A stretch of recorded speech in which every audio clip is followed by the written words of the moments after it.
Information from the Diabetes Solution Center for you, a family member, or a loved one suffering with diabetes. If you have lost your provider, or if you need a provider for diabetic supplies, you may qualify to receive your diabetic testing supplies now with little or no out-of-pocket cost, regardless of your age.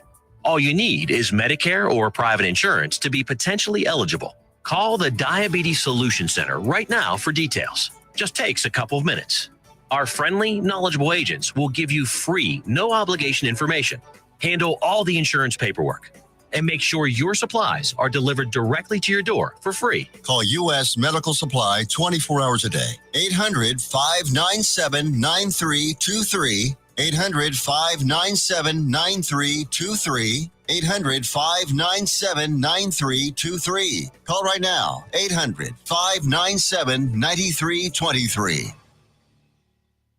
Let's be honest. Wheelchairs are heavy, bulky, and ugly. If you carry a wheelchair in your car to take care of a loved one, you know how hard it is getting that clunky, old-style wheelchair in and out of your car. Introducing the Feather Chair Wheelchair. At 13 pounds, it's the world's lightest wheelchair. It folds in seconds and fits neatly in your trunk, backseat, or closet, so you can take it everywhere. And it's only available right here. Order yours today and get a free wheelchair case, a $50 value, yours free. The Feather Chair. The world's lightest wheelchair is just $4.99 with easy payments as low as $16 a month. Sorry, no Medicare or insurance accepted. So call right now to order yours. 800-823-5826. 800-823-5826. 800-823-5826. That's 800-823-5826. Fast Track Student Loans can get your student loans out of default, stop any wage garnishments, stop collection calls, and stop seizure of your tax refund. Give yourself a break. Stop the stress and get your student loan payments down to as little as $25 a month based on what you can afford to pay. 800-709-4395. 800-709-4395. 800-709-4395. 800-709-4395. If you're trying to quit drinking or doing too many drugs, listen to me. You don't know me and we'll never meet. I had a problem like you once. I drank and used to party a little too much till it got out of control and almost ruined my life. I realized I needed help to fix my problem before it totally destroyed me. If you've tried to fix your drinking and drug problem and you know you can't do it alone, you need to call the National Treatment Advisors. They'll immerse you into a 30-day program to replace your old habits with new habits and totally change your life. And if you have PPO private health insurance, the entire program may be covered. Fix your problem right now before it gets any worse. Get clean. Call now and learn more. 877-247-1581. 877-247-1581. 877-247-1581. Fast Track Student Loans can get your student loans out of default, stop any wage garnishments, stop collection calls, and stop seizure of your tax refund. Give yourself a break. Stop the stress and get your student loan payments down to as little as $25 a month based on what you can afford to pay. 800-709-4395. 800-709-4395. 800-709-4395. 800-709-4395. The voice of Johnson County, Joco Community Radio. All right, Johnson County, welcome back to the Joco Voice. I'm your host, Mike Wilshire. We are here on a lovely Monday, the 13th of November. It is a high of 66 with a low of 50, 60 degrees currently right now here in beautiful Burleson. We're here in the historic district. And guys, I'm going to tell you right now, we are not going to have rain anytime soon. It's not till Monday of next week is what everyone's predicting. All right, jumping right into it. Burleson ISD is supposed to be holding an ISD meeting. If not right now, it's this week. And they will be discussing, if you bring it up, more than likely, about the two coaches who were fired for the situation that occurred of inappropriate activity with a student. So if anyone wants to comment, reach in, send me a direct message or something about the situation. please do so, and we'll try to discuss it on air. Now, I want to jump right into it with my guest because I finally get a local rancher on the air with me. Jessica Brown is my guest tonight. Hi, Jesse. How you doing? Oh, I might clipped you. I might clipped you. That is amateur. Talk to me. There you are. How you doing? Doing good, thank you. Okay, good. Now we're back up and running, right?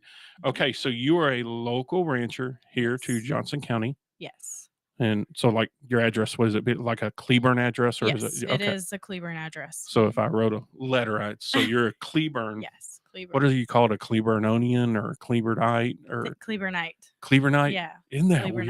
Cleburneite. That sounds like something out of the Bible, right? You know, Maybe a little. we got liberated. We were the Cleburnites. We were liberated. We were liberated when it's over and done with. All right, and so you're not originally from Johnson County. Let's go over where you're from. You are a Colorado native. I am. Mostly southern Colorado. Kind of moved around a little bit. But yeah, I lived there until I was 21. Okay. And then moved here. So. Love the mountains. Love the scenery. It's beautiful. I did not grow up in the mountains. Okay. We visited. Okay. But mostly a plains high desert girl. So you could see the mountains. But yeah. Well, that's mountains to us, because here in Texas you could look across our plains and you see the back of your own head. That's how flat it is. You know, it just goes all the way around the whole world. So grew up in Colorado. Didn't like some of the laws there. Yes. Tell me about this rainwater law. There was a collection of rainwater law. Yeah. So it was, of course, overturned after we left. That's the way things work, right? Absolutely. So if you collected any rainwater, even if it wasn't on purpose, it, built up in a pot or something like that, you had to go to kind of like a dirt area and dump it, even if it was just a tiny little bit, so that way it would go down to the aquifer. If you were caught collecting or using it to water your grass, your plant, your animals, anything like that, you'd be fined. And repeat offenders, right? It just got worse as they went. Right. along. So I guess watering troughs from the 1800s that we saw all the time, were just illegal. Yeah. In the state of Colorado when it was. Well, I mean, more in recent years. I'm sure 100 years ago that wasn't right. a big deal. Well, they didn't think about that stuff 100 years ago. No. Okay, so moved to Texas. Your family, yes, this was a whole family moved, and then more family joined y'all later on, right? You My grandma was actually a native Texan. So it really was a place that we had always thought about possibly moving. We came down and visited family for vacations and stuff like that, but not in this area, actually. Really? I think we've got extended family maybe over in Waxahachie. But like way back there, like extended family. So we've been doing genealogy and stuff. So well, at least you already had exposure to your grandparent. Yes. Because we're a bit much when you get here. I loved it. Once you're here, you're one of us. But God help you if you're in another state and somebody starts talking smack to you. You're like, boy, it's like the Alamo all over again. I like being surrounded. Come on, I'll take all of you on. You're like, I gotta tell you, it was freeing moving here though, because really, don't get me wrong, lots of friends, lots of family in Colorado, love it there, but Texans live by kind of their own I don't know, their own laws and whatever. Sure. Just like everybody talks about speed limits. Texans have their speed limit is what I felt like this morning when I got in the car. Most Texans are very nice people 90% of the time. It's when you get their feet off the ground that we become dangerous. If we're on the back of a horse or a motorcycle, in a boat, if we're in a car, God help you if you got something that's 4-wheel drive and mud near you, then we turn into the most homicidal or suicidal maniac that you'll ever meet. I mean, it's just, I think most things that people do in Texas was based on a dare. It was I dare you to go stick your hand in that hole there there in the lake and see what bites your hand and Hold my beer. yeah, hold my beer type stuff. So I mean, it is a lot of fun. I know that because I are one. You know, I Mhm. mean, I always seen those commercials back in the day, but it's different. It's, it's kind of different. But so Fowler, Colorado, and Mhm. Pueblo, Colorado. Yes. That's where the Pueblo Indians were. Where the Yeah. little. Did you ever go see those things, the Pueblos or Yeah. whatever? Mhm. It's pretty cool, right? Oh I'm yeah. like, Oh yeah. There's some really cool things. I don't think that I really appreciated the southern Colorado area growing Mhm. up. I think as a teenager and young adult, I did. It'd be fun to go back maybe and visit now. Yeah, when We I could mean, take you as our tour guide when we go because I'm you could sure. probably Oh yeah, get us to I places a still little have bit friends better. and family there, so I usually go once a year if I can to see everyone. But Okay. And let's talk about so you came down here, mhm, 21, mhm, and you met someone. He's from Keller. yes, He's a local Texas boy. yes. I Right. didn't meet him till about 5 years ago. Well, yeah, but we're gonna jump through. We only got an hour show. We gotta get through this. You got a husband Yes, and you married him during COVID. yes. Oh, Oh, that was fun. right. Mhm, Rancher during COVID, mhm. marrying the Hubs, own a ranch, own a Yes, business. yes. And yeah, there's no subsidizing for, for us whenever we right. Talk about that. So So, so one of the things, we weren't sure how, because of course they were putting, all these rules on everything. mhm, You had to be so far away from people and all of that mhm, kind of stuff. So, I still continued my lessons. mhm. I made sure though that, there You was abide by the hand laws. Yeah. sanitizer available. We were outdoors, so I wasn't concerned about a mask unless you were coughing and Right, but so right, here's the deal, if right, you're sick, you right, should probably stay home. right. And So you continued running the business yes, uh-huh, and I and was teaching. I think that's really when I teach equine science mhm, classes as well. I mhm, started that because of inclement weather days, mhm, but when COVID kind of started blowing up and everything, I really got into that. mhm. And it was easy because they could sit a little ways away from me and we could, you know, Yeah. Yeah. It's okay. So go ahead and move the mic closer to you yeah, just a sure. little bit. And no, move it. Don't move you because you're going to be uncomfortable sticking your neck. Um, so you two been married for how long now? 3 years 3 years. in October. And y'all have a boy, Yes. and he is a cowboy. Yes. Outdoors, boots. Yes. Y'all He's have a seen the photos. He is gorgeous, little blonde haired, blue eyed, little mhm, handsome little heartbreaker coming mhm, along. And then there's another one squawking whenever I've yes. talked to you on the phone. Little. So his name is Bo. Bo, Yes. Bo. and her name is Lucy. Lucy. Yeah. Okay. So and I don't know what kind of personality Lucy's got, but she's got her mom's talking in her, right? Oh gosh, yeah. She Yeah. talks all the time. She's not strong and silent like dad, right? She No. is. It is all talk, I gotta right? say they're both pretty chatty kids.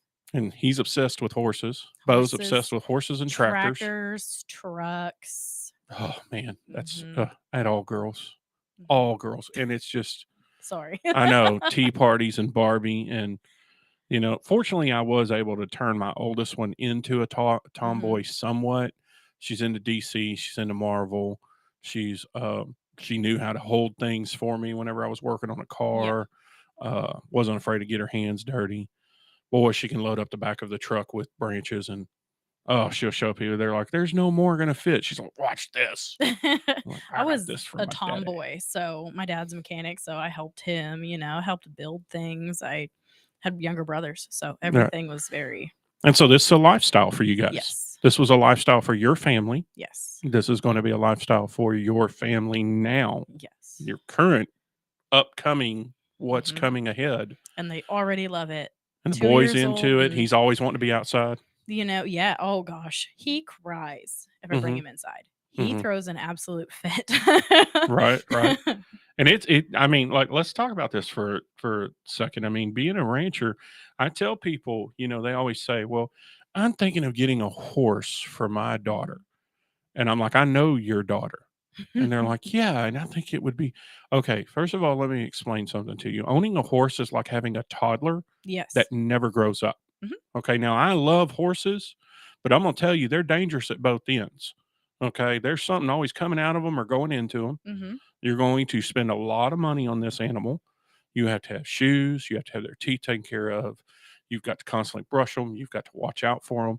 You Mhm. got to check their hoofs. You're going to be touching a lot of stinky things. Yeah. You're going to see a lot of gross things that Mhm. you never dealt with before. Oh yeah. You know, they get infections. They need Mhm. shots. It is essentially a toddler Yeah. that never grows, right? Yeah. Exactly. And so it's a lot of work. So I recommend the riding school. And Mhm. I've had people reach out to me. Tell them your website, if you would, please. It is silverspurranch.org. Okay. And do you have a business number, a phone number they can call to book appointments? Yes. 817 Uh-huh. 600 4997. Okay. And I think that's the number I called. Yes. it And is. someone answered. And that's what I always Yes. like to tell people is reason why I'm doing business or why I'm interviewing this person is Mhm. I did not get a voicemail and an email Mhm. back. Someone answered and handed you the phone Oh yeah. and said, Yeah. "Oh, you want to talk to Jesse?" And Yes. that's where it took off. Now you also do you can do photo shoots Mhm. with the horses. You can do photo shoots on your property. Yes. Y'all own an actual ranch and you do birthday parties, Yes. catered events or weddings. I mean, like, can you? So we definitely can do some weddings. We try to keep those a little bit more on the smaller side. It's not a huge venue or anything like that.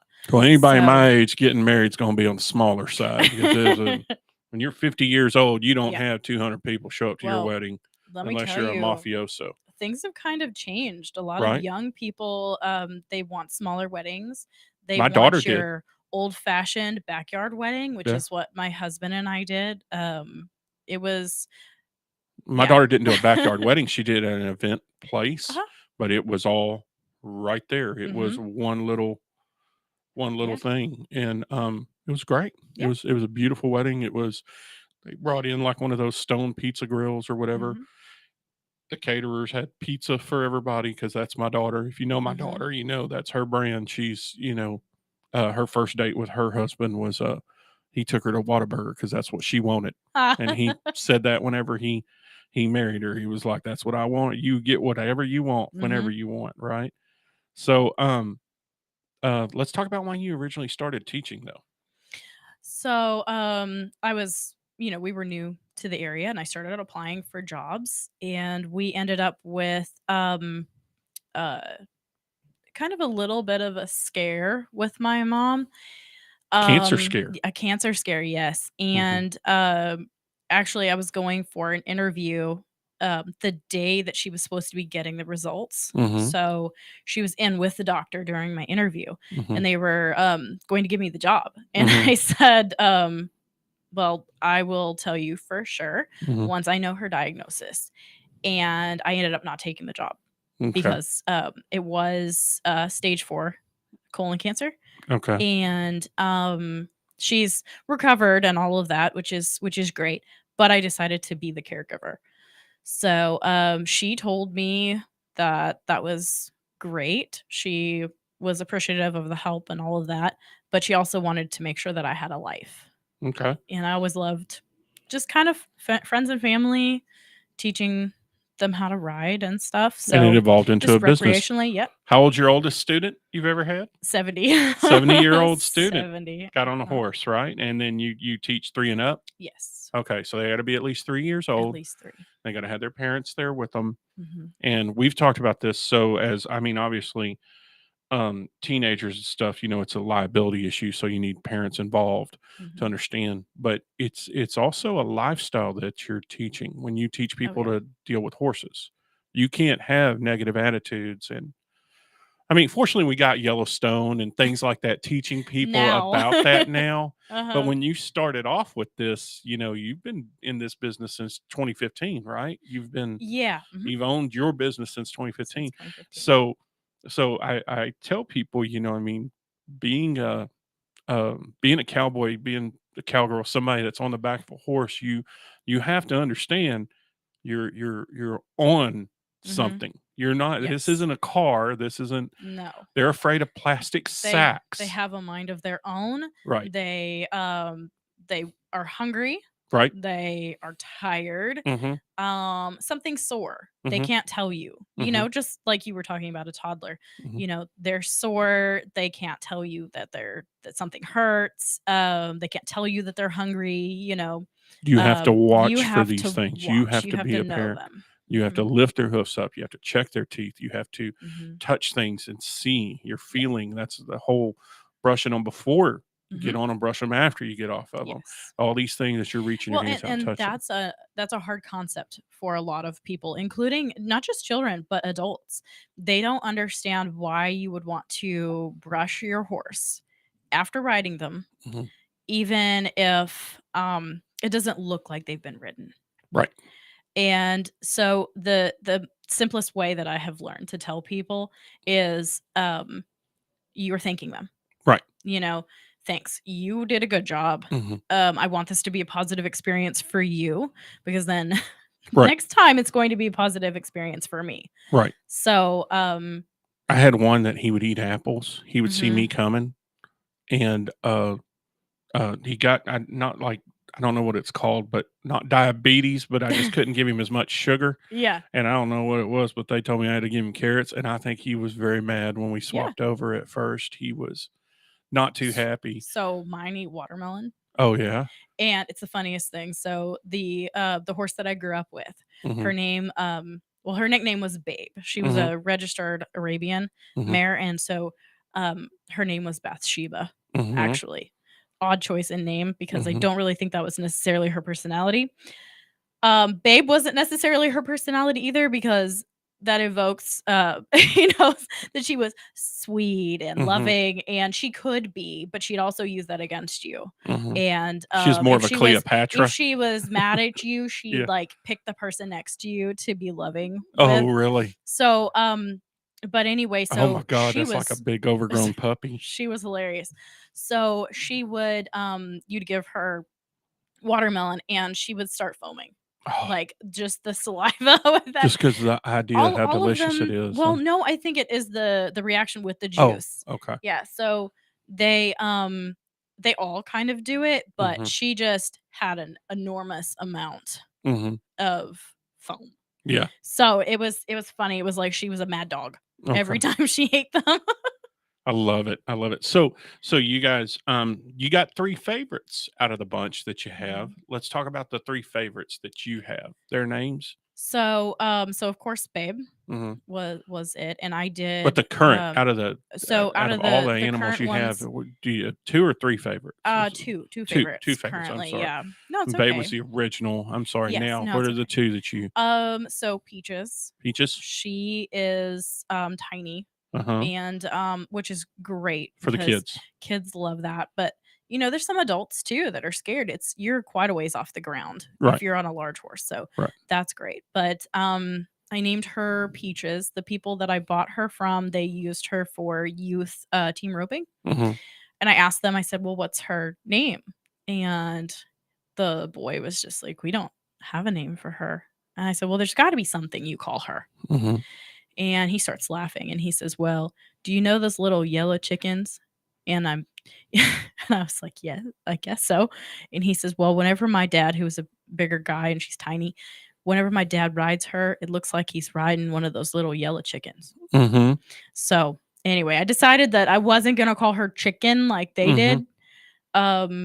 But Peaches sounded Okay. much nicer. Peaches that much nicer. Mhm. So it's like a So, little baby chick, huh? yeah. That's funny. And the other one, The other one is Missy. Missy. She is a paint, Okay.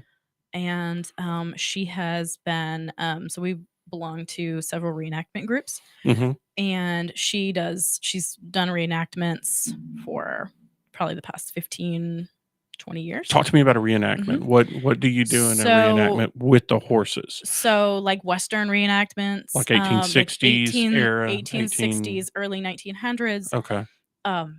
bank robberies, Okay. gunfights, you know, How is she with things like that? How that. does she handle Oh, the she's awesome. And gunfights? if you just say like yeehaw, Mhm.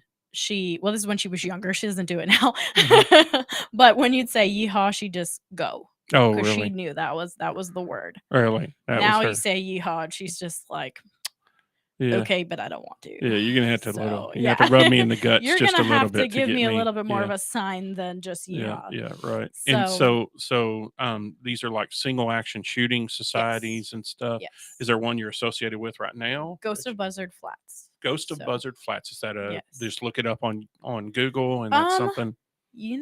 I don't know. I would have Well, to we'll probably get find back out, to you folks. on Look up that. Ghost of Buzzard Flats on Google and find out and I let us don't know. run it, so I can't Right, say. right. But And so what do you wear whenever you show up? Are you a cowgirl or are you wearing the full on petticoat and I've the done both. done both, Yeah, huh? I've done several things. So, but yeah, and then she has been in lots of photographs and paintings Okay. as well.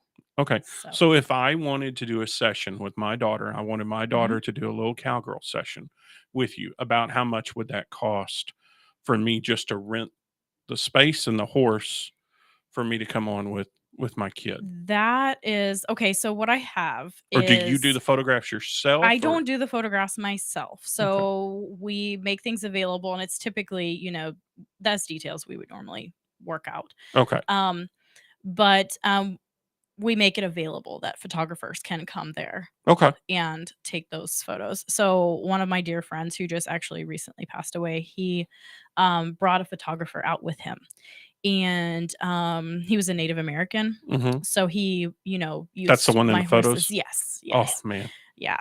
He God, he took looks he had amazing the look. photos. That He was did. the look. I would pay him to show up and like be the bad guy or the good guy, Mhm. depending on where we were doing the show. Oh yeah, oh If we're yeah. doing it at the Choctaw And Nation, see, he could be the good he guy. was so I not only knew him from, photo shoots and things like that, but I actually knew him way before that with reenactment and stuff like that. So he was involved with gunfights and stuff. So Nice, mhm. nice, but still, I mean, he wore But the outfit. He had the cavalry, yes. the scout outfit. I mean, Oh, he was everything that he I had saw growing up mhm, as a kid in the show. And if he's older, man, I'm sure he was mhm, referencing that mhm. in his reenactment stuff Yeah. and play off it. So Although those shows were very bad for back in the day and quite racist, uh-huh. the shows are good themselves and Mhm, they put a lot of people on the air and in front of the camera mhm. that probably wouldn't have got a chance otherwise. Oh yeah. And I truly appreciate that. Now Mhm. that we've got Taylor Sheridan doing everything that he's doing, it's really changed the way. I mean, are you watching Bass Reeves, the lawman? I haven't seen that yet. But I do want to. Just the outfits, Mhm, the outfits they wear and the horses, and because he is a cowboy mhm, and the stuff that he does and the people that he puts out there, it's really, really awesome. mhm. The stuff that takes place. Somebody at the door. Hey, can you open that door for me? That's our Yeah, next sure. show up Well, what is I Joko as far as for like vets. for kids and stuff, so what I have is a pet and ride, Mhm. and it's listed on our website. So Mhm. um most of the prices are on there. If not, it'll say, contact for details. Right. Just because it might depend on the number of people or whatever. But a pet and ride is pretty much lead line where the kid is allowed, or not just child, but Mhm. adult too, is pretty much just led around, Mhm. and then they can take pictures with like parents taking pictures of them. They can pet the horse. Um, and it's a really good thing for somebody who's not sure what they want to do yet. Is this something that I would be interested in? Does the horse scare me? Does being in the saddle scare me? Anything like that. So it's kind of a good introductory. And you have to go over the basics with everyone. I'm like, Mhm. I had a situation where someone I know was watching these twin girls, and the girls they had to go shovel manure at the end of the Mhm. day, and they called CPS and told them that they were abused. And I am like, and the CPS agent, I believe that Mhm. came by or officer or whatever, was a horse girl. Mm. Was somebody that's done equestrian riding, the jumping and stuff over Mhm. the hurdles and stuff, the steeplechase, I guess is what it's called, Mhm. and show horses. And she's like, "Sweet, that's not abuse, that's life. If you own a Mhm. horse, you shovel poop. Oh That's yeah. it. That's part of it, and that's the greatest fertilizer on the planet." I don't want a student that doesn't know how to tack their own horse. Right, You right. know, I don't want a student that never feeds. the Right. horse. Right. You know, and a lot of people come to me um, saying, "Hey, I want to know if I want to get my own horse. Right. I want my child to realize that there's work that Right. comes along with this." You So feed before, animals even if you have a Mhm. fever. Oh yeah. You So can't go on vacation if you have animals. You have to so arrange that. you don't want to buy your child this horse Mhm. that they're going to love for 5 minutes Mhm. and then be like, yeah, that was too hard. Right. It was stinky. I sweat when I was doing that, Right. Right. So then as a parent, you're taking care of all of it, Right. you You know? know, my nephew, the first time they put him on the mutton busting, he went nuts because it smelt Hmm. so bad. He had never smelt one. All the Uh-huh. training and all the practicing my brother had done with him and all the stuff, it would have been better off to stick him in front of that stinky little thing. All right, we're about to go to break. We're Sure. going to talk about your future, where you're going with your brand, and what you're working towards. Okay. Okay. Everybody, stick around here with the Joko voice. We'll be back in 2 minutes.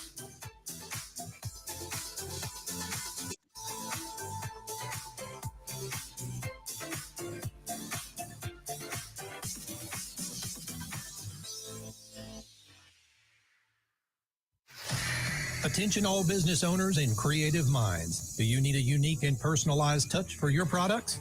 Look no further than Romika Laser Engraving and Custom Designs. I'm Ron Phillips, co-owner of Romika Designs. We offer custom laser engraving services for a variety of products, including promotional items and corporate or personal gifts. With state-of-the-art equipment and a team of skilled designers, we can engrave intricate designs on virtually any material. Whether it's a special message, a company logo, or a custom design, Romika Laser Engraving will help you make your mark. And the best part, our prices are affordable and our turnaround time is quick. I couldn't be happier with the work Romika Laser Engraving did for me. The engraving on my product was precise and exactly what I wanted. So don't wait any longer to add a personal touch to your products. Call Romika Laser Engraving and Custom Designs today at 817-400-4040 or visit our website at romikadesigns.com. We look forward to helping you make your mark.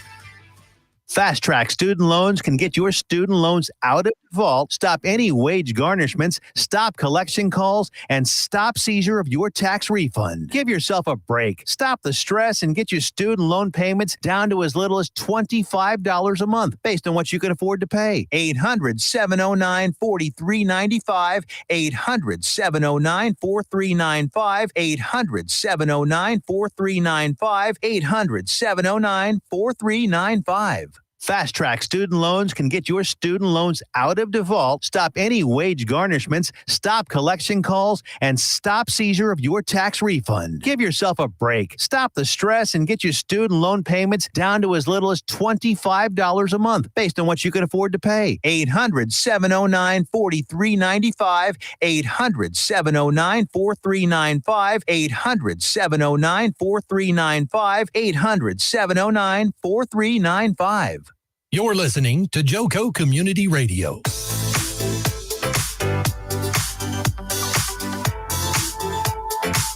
All right, Johnson County, we're back here with the Joko voice. I'm your host, Mike Wilshire, and going to get back to my guest here in just a second, but I got to get through all my commercials. Joko Community Radio is proud to be the voice of Johnson County, Texas, and is live 24/7 on the TuneIn Radio Network. TuneInJoko.com is the place to find all the ways to listen and watch. The station app is also available for free on Android and Apple devices. Simply search your store, check out our lineup and more, JokoCommunityRadio.com. This episode and more brought to you by Next Level Claims, making your insurance work for you. Reach out to your Texas sales rep at 844-TEX-HAIL, H-A-I-L. That's 844-839-4245. Be sure to dress your arms and more with the Tiffy at thetiffy.com. Tiffy does these like got your mic back on. Thank you. Tiffy does these like bracelets and stuff for all the girlies. You got to check it out at thetiffy.com. It'll Sure. be really good. Bring it up close to you. Close, Yeah. close. I know it's rough, right? We had to move around, people. Sorry, we've been stuck in this chair for a little while, so it should be good. All right, so back to, let's talk about your brand, where you are now, and where do you see the future going for you? What do you plan to do with the ranch? How do you plan to grow? Because the reason why I'm asking before you jump into it is y'all had a visit today Yes. with your son where y'all went to the actual what was it? Talk Well, it's called Mesquite Meadows, okay. and it's in Itasca, hmm and it's a dairy farm. And we're talking literally graze to the fork, right? I mean, Yes. they grow it, Mhm. they make money off of it Mhm. from another way, Mhm. but they have an actual business that they. So, not saying you're going there, but are you going towards a more self-sufficient lifestyle for you and the kids? I would say yes. Okay. Yes. So okay, growing up, we always had, our own animals and stuff like that, and we've raised and eaten Mhm. whatever, Mhm. and Yeah. so I Don't would name them like a to. name.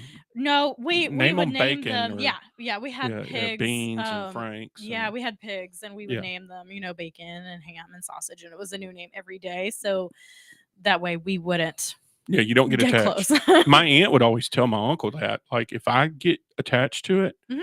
I have a grown man that's a friend of mine. He's same age as me, Mhm. and he has a cow. It is his Yeah. pet, and So so it's never going to get ate. I yeah. mean, that's his buddy. Oh yeah. You know. And we do have a few heifers, and we've had some calves and some things like that. We have chickens and stuff. So self-sufficient for sure. hmm And just continuing that journey Right. all the time. Educating, And yes. lifestyle, Yes. And everything then, for the kids. probably incorporating some classes in that Right. probably in the future. Right. That's what I would like to do. If we could at some point raise and sell, that would hmm be awesome. I just try to take things a little bit at a time as I go, um but yes, that is definitely a goal. Well, and you're going to see that with anything in this world, you sell by necessity. At Mhm. times, you have to cull the herd. You have to deal with.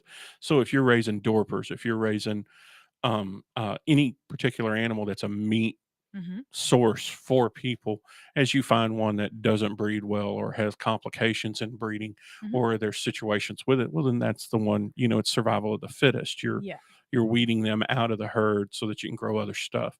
And same thing with horses. If you have a horse that's just not doing well, Mhm. lame, is not going to make it, there's things that you have to deal with on that. Yeah. And Or even just personality. sure. If you have a horse, and that's one thing too, is that everyone acts like, you should be able to get along with every horse. That's not true. Some horses you just don't, especially as like an owner, there's some horses you just, you could be nice to them, they can be nice to you, but it doesn't mean that you have this connection Right. with them. Right. And you have days when your personalities Yeah. definitely Are you clash. saying horses get attitudes like people? Yes. Like, yeah, no, not slightly, totally, right? Well, Totally. and I like mares. Right. So anyone who's ever been around or owned a mare, they understand that they've got attitude. Yeah. Yeah. They're gonna show it. Okay. So now also back to the business. Mhm. And so with your photos, with Yes. your photo shoots and the stuff, are you going to grow the brand more from just photographs with the horses? Are you going to do like a barn setup? Are you going to try to work your way towards, I got a tiny home builder. Mhm. You should probably, he got the swag bag Yes. already. Custom Sheds by Keith Mhm. is a great guy. He'd be great for y'all to reach out to because he'll build you something that'll last 1,000 years. Mhm. But yeah, have you thought about like an old Um, truck? Like, Yeah. Oh yeah. We have a Surrey okay. on the property, and we've already used that in a few photos. We have, a cool old barn that hmm we've used as well. So we'll probably be growing that. And you're on Facebook? Yes. Okay. Facebook, and it's under the Bates Silver Spur Ranch. Okay. So, and I it'll think I show liked it clear an already. address. I'm pretty sure I did. I'll have to go You might double check. have. Yeah. Yeah. Have to go double check. Yeah. I don't want to stalk you, but at the same It's token, I got to talk okay. to you beforehand, right? I know I'm such a weirdo about that stuff. I was telling you, like, it's not in my mom's basement. Yeah. It's in a real radio station. We have a storefront. Oh no, I always do my research too. I looked Right. at everything. I looked at, Yeah, I Mo downloaded Hanna. the app. I did it all. Mo Hanna, the comedian, he like skinny little black guy with an Mhm. afro. He's amazing comedian, funny guy. And he was like, "Is this at your house? I don't see a house at this address." And I was like, "No, it's a storefront. Do Yeah. not go to some man's house. You're going to Yeah. end up in his basement screaming, you know. I was like, what's wrong with you? Yeah. He was good sport about it and stuff, but they got totally lost out here on the It's dark not that street. I was like, hard. what did you guys put into your GPS? How did you get lost? They're like, we're Yeah. at a CC's Pizza. Oh no.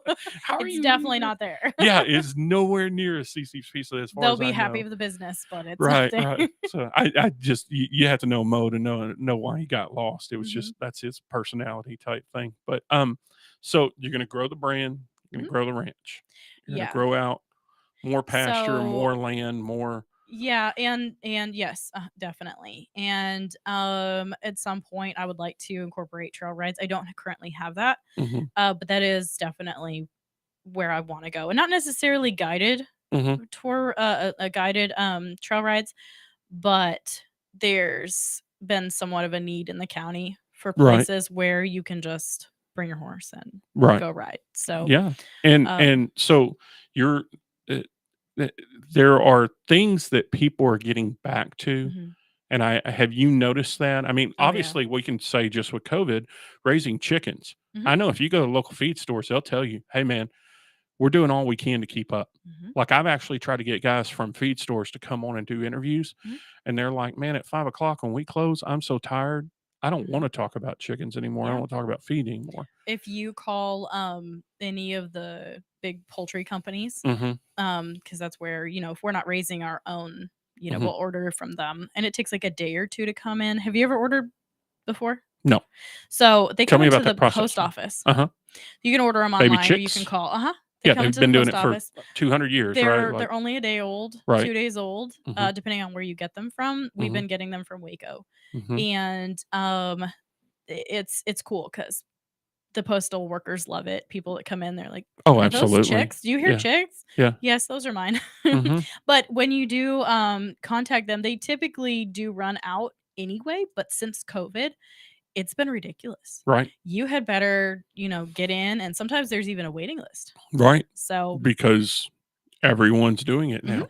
So And people, it's not just. I mean, I think that Yellowstone has been amazing mhm. for But the it's not Western just industry. yeah, it's not just that, Hmm. it's also the necessity Yes, and yes. the I fact that you need to be able to provide. Yeah, I think Yellowstone, what it does is they bring in some of the romance that we remember from, say, Yeah. the John Wayne westerns and things like Right. that. So it kind of brings it back, and it gives people a little bit of an idea.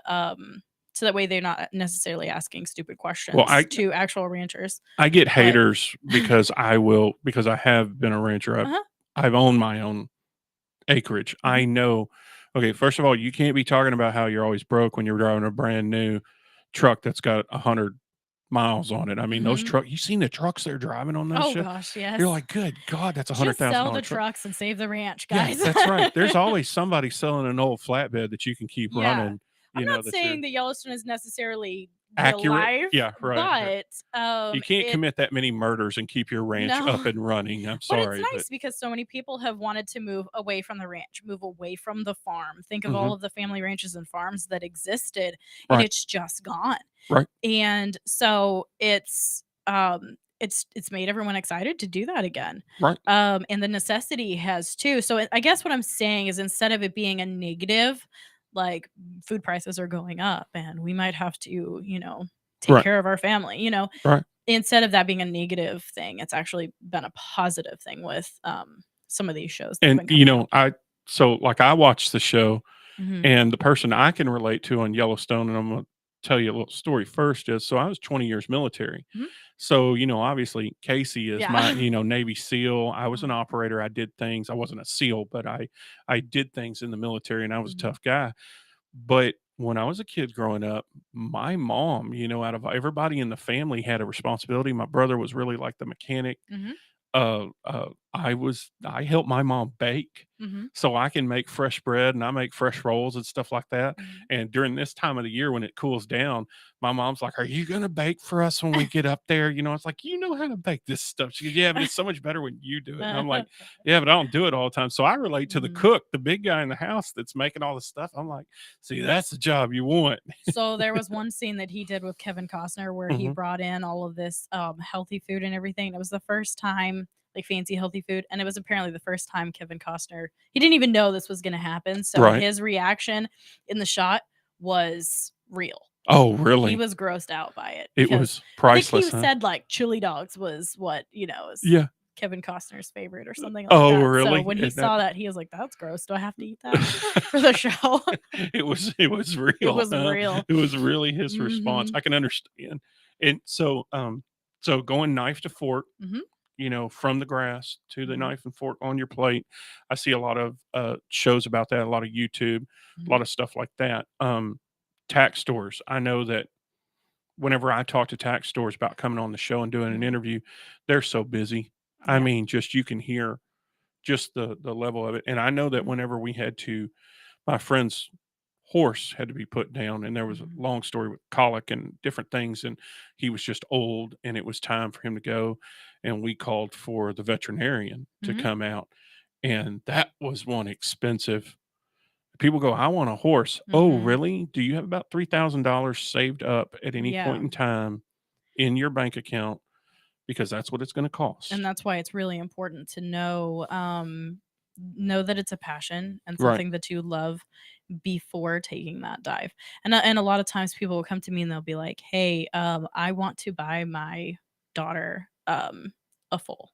Hmm. I want to buy a colt, and that way they can learn together." And I'm like, "That's probably one of the worst ideas Ever. ever." Right. Because first off, you're trying to teach your child anyway. It's not like that child grew up on a ranch and you know, everybody trains those Taking a horses and taking a foal, taking a colt mhm, all the way to a broke horse that rides and it mhm. is a long journey. It's a Yeah. 4-year journey. Not to say you can't do it. It's just I would say 99% of people, life happens Mhm. and it's not easy. No. So when they come to me, they're, they always say that. I'm like, that's a beautiful idea, Mhm. but you should wait.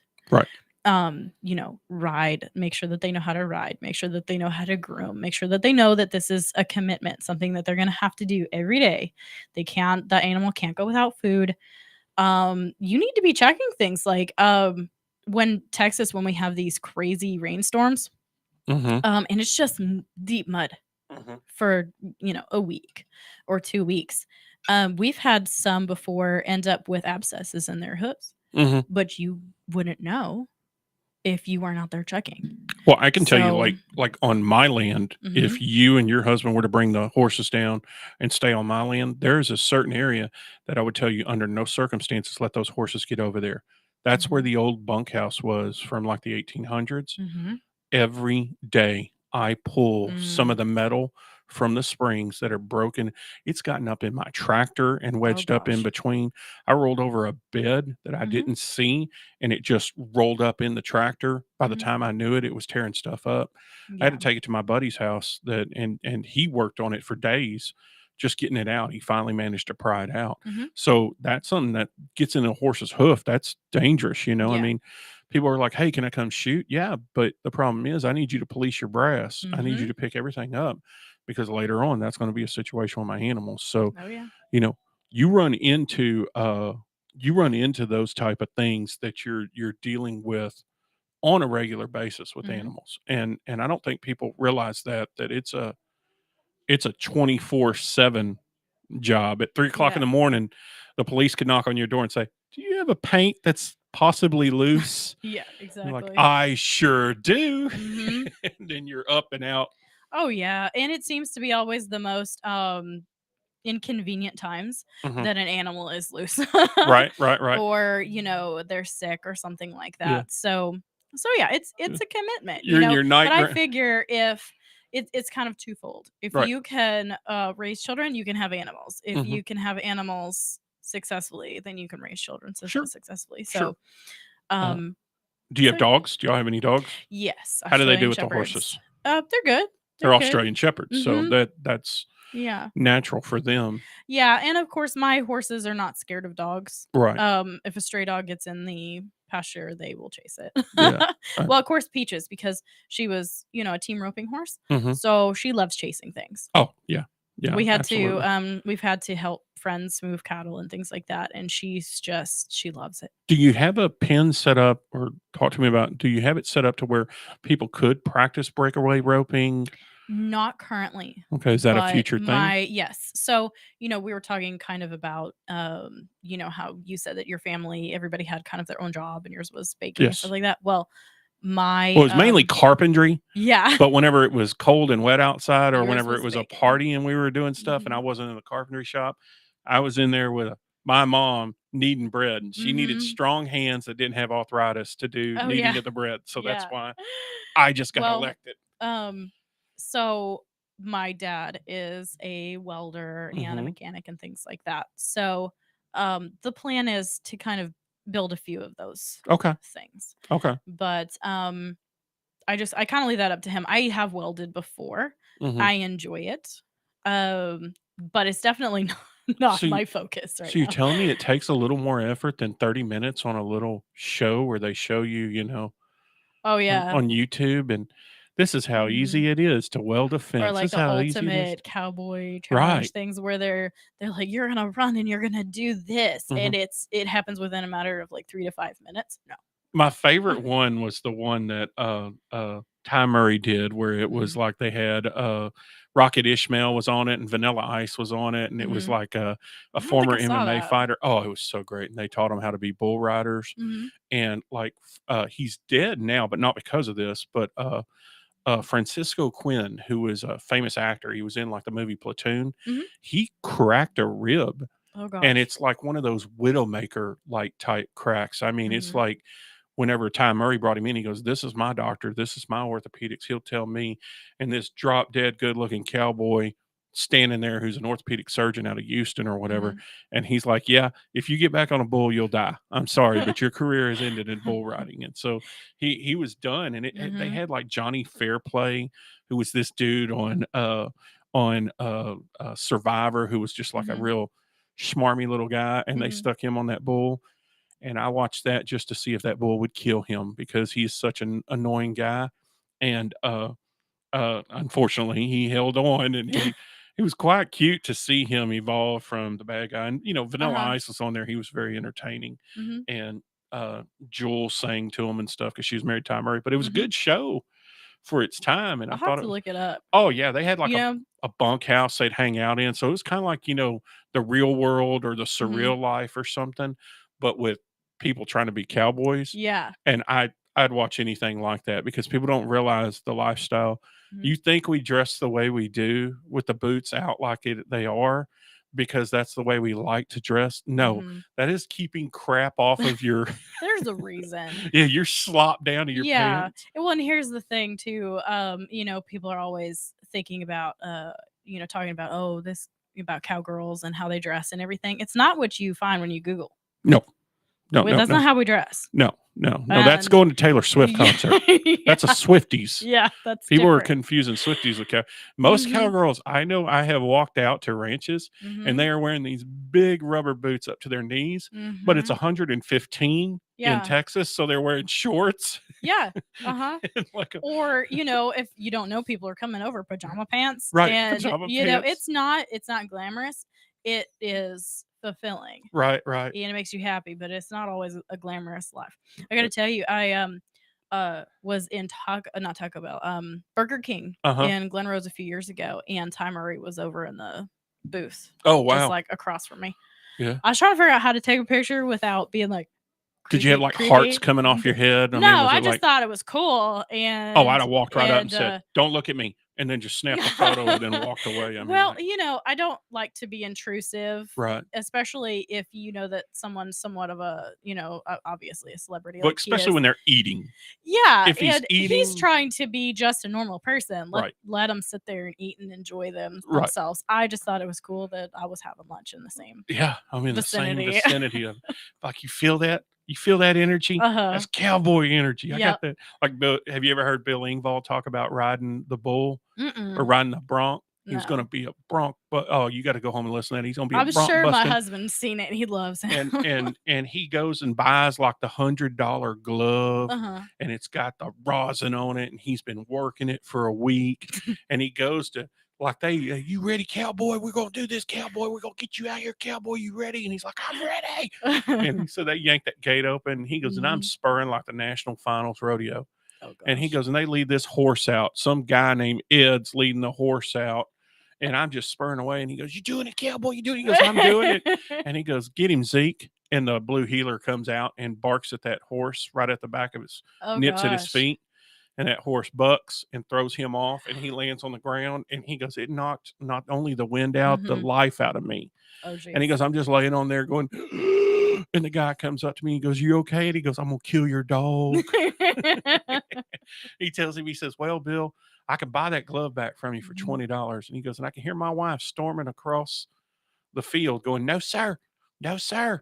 We're keeping that glove. And the next time he gets a bright idea, I'm going to pull that glove down off the wall and slap him with it. You hear me, shadow cowboy? Box with a little plaque on it. Exactly. Remember, stupid. Remember, this is for you. Like I could just only, I have never got a wild hair and decided to do something like that because I did my 20 years in the service and I had enough adrenaline and injuries. I never want to do that. Yeah. But I can tell you, every now and then I get a wild hair of like, I'm going to go buy, I've got a side by side and I got a tractor. I'm like, I want to go buy a post hole digger. And I go into the place and they're like, that one over there is 3,000. I'm like, I don't need a post hole digger anymore. So it's funny how self-sufficient you can be when you see the price tag of things. Right. I will just be out there with a little post hole digging like the old fashioned way that I did when I was younger. So when we lived in Colorado, we had this one property that it was like solid shale. So you had kind of like a little bit of like sand. It was high desert. So you had sand and then you had clay and then you had shale.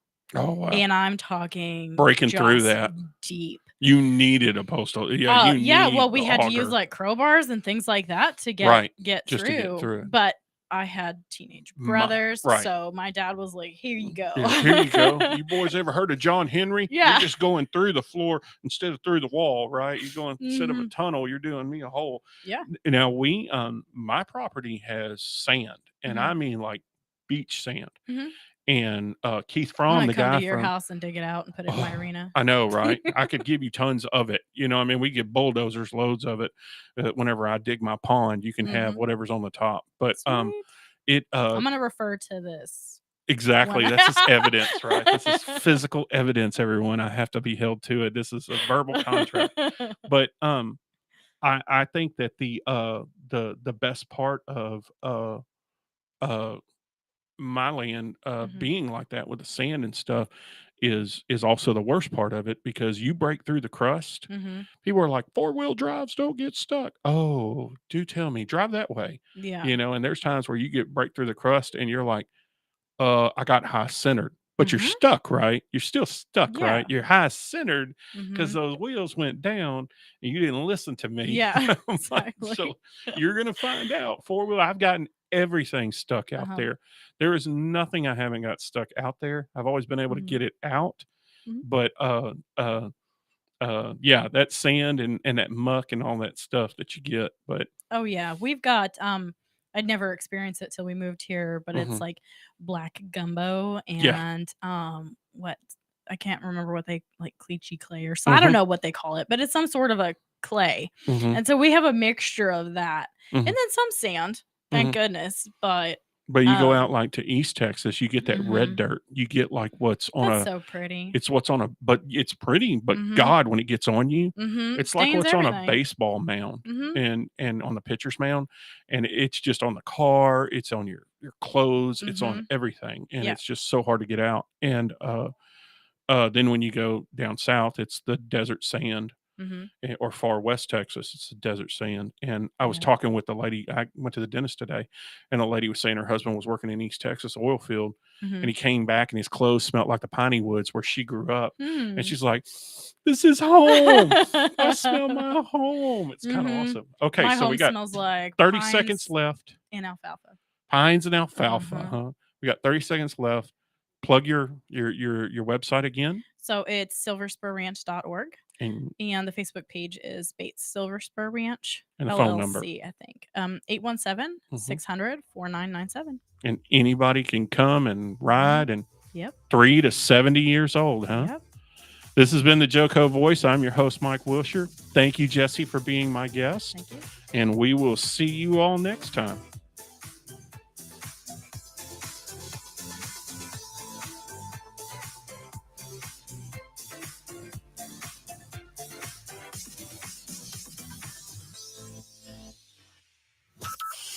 From Burleson to Venus and Grandview to Godley, this is the voice of Johnson County, JoCo Community Radio.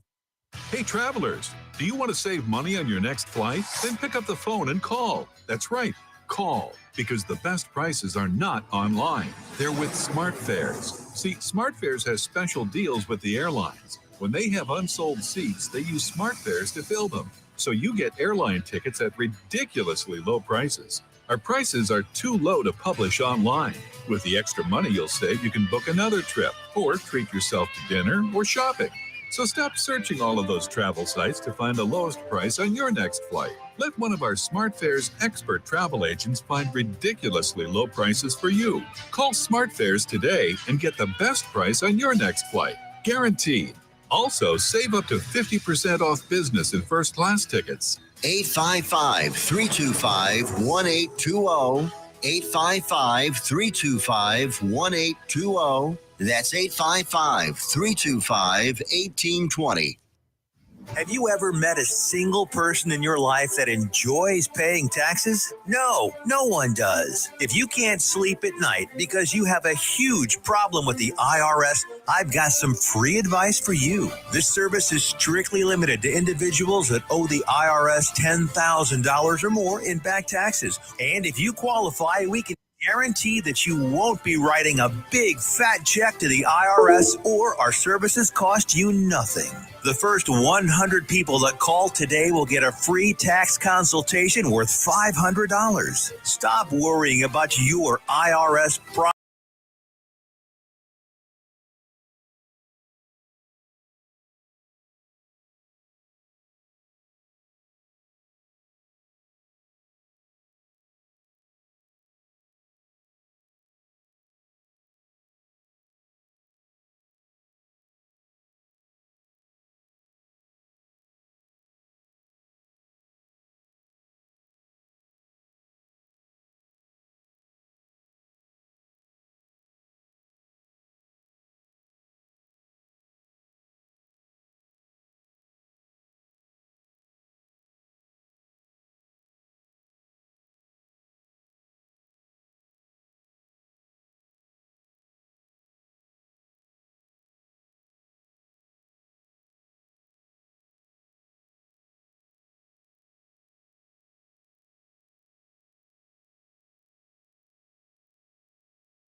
Christian Faith Publishing will publish, market, and sell your books in all major bookstores, online booksellers, as well as specialty Christian bookstores. Call for your free author submission kit.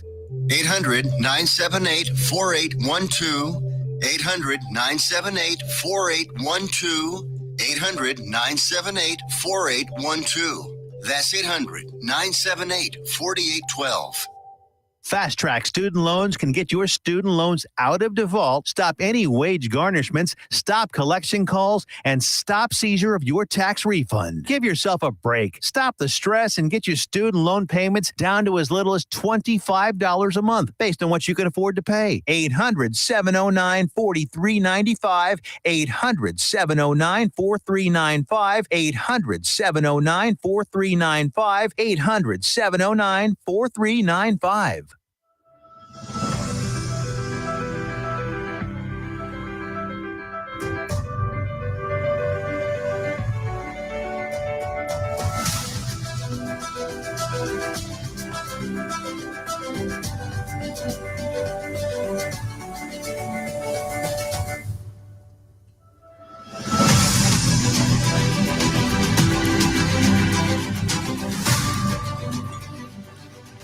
All right.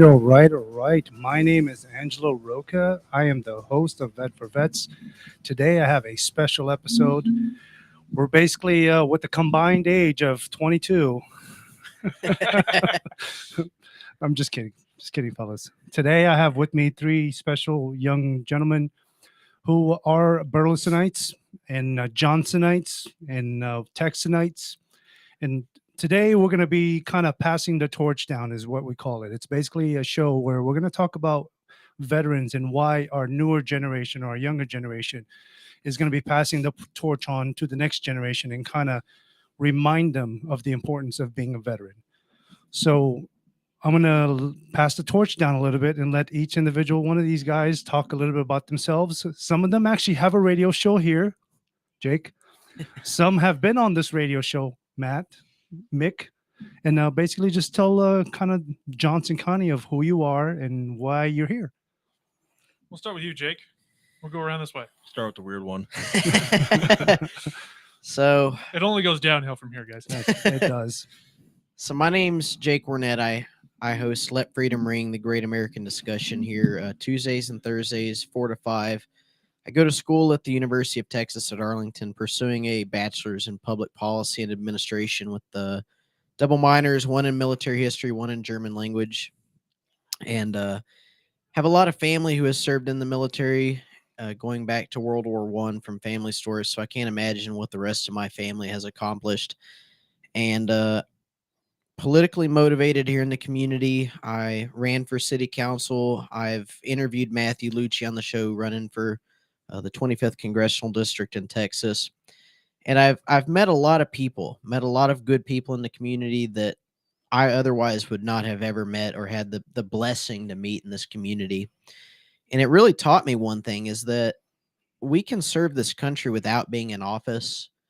And that's kind of one thing, is we talk about the challenges of misrepresentation. We say it only occurs in minorities. It only occurs in these groups that people are misrepresented in their communities. That's right. I really believe that all Americans are misrepresented. And Absolutely. Our veterans could not be any more important part of that group that's misrepresented in the public eye. Especially, when we go back to, I'll get into it here in a minute. My grandfather, his generation is severely misrepresented. Yep. And I appreciate the invite for coming on, being able to express my views, my thoughts on why people should still serve. Even if they're not a veteran, we can still serve our country. We can still use their legacy to inspire our service each and every day in this country. I agree. Yeah, absolutely. All right, let's go on to our buddy here. Mick. Mick. I'm an Army veteran, 11 Bravo. Not that smart, arguably. Did some college here and there. I worked in mortgage banking, commercial banking, insurance. I ran into a guy at a park randomly, and now I'm a campaign manager. How has he been? How has he treated you? It's been pretty rough. Nice. We just did a 12-day tour, wrapped it up about 2 weeks ago. There's a documentary out for it now.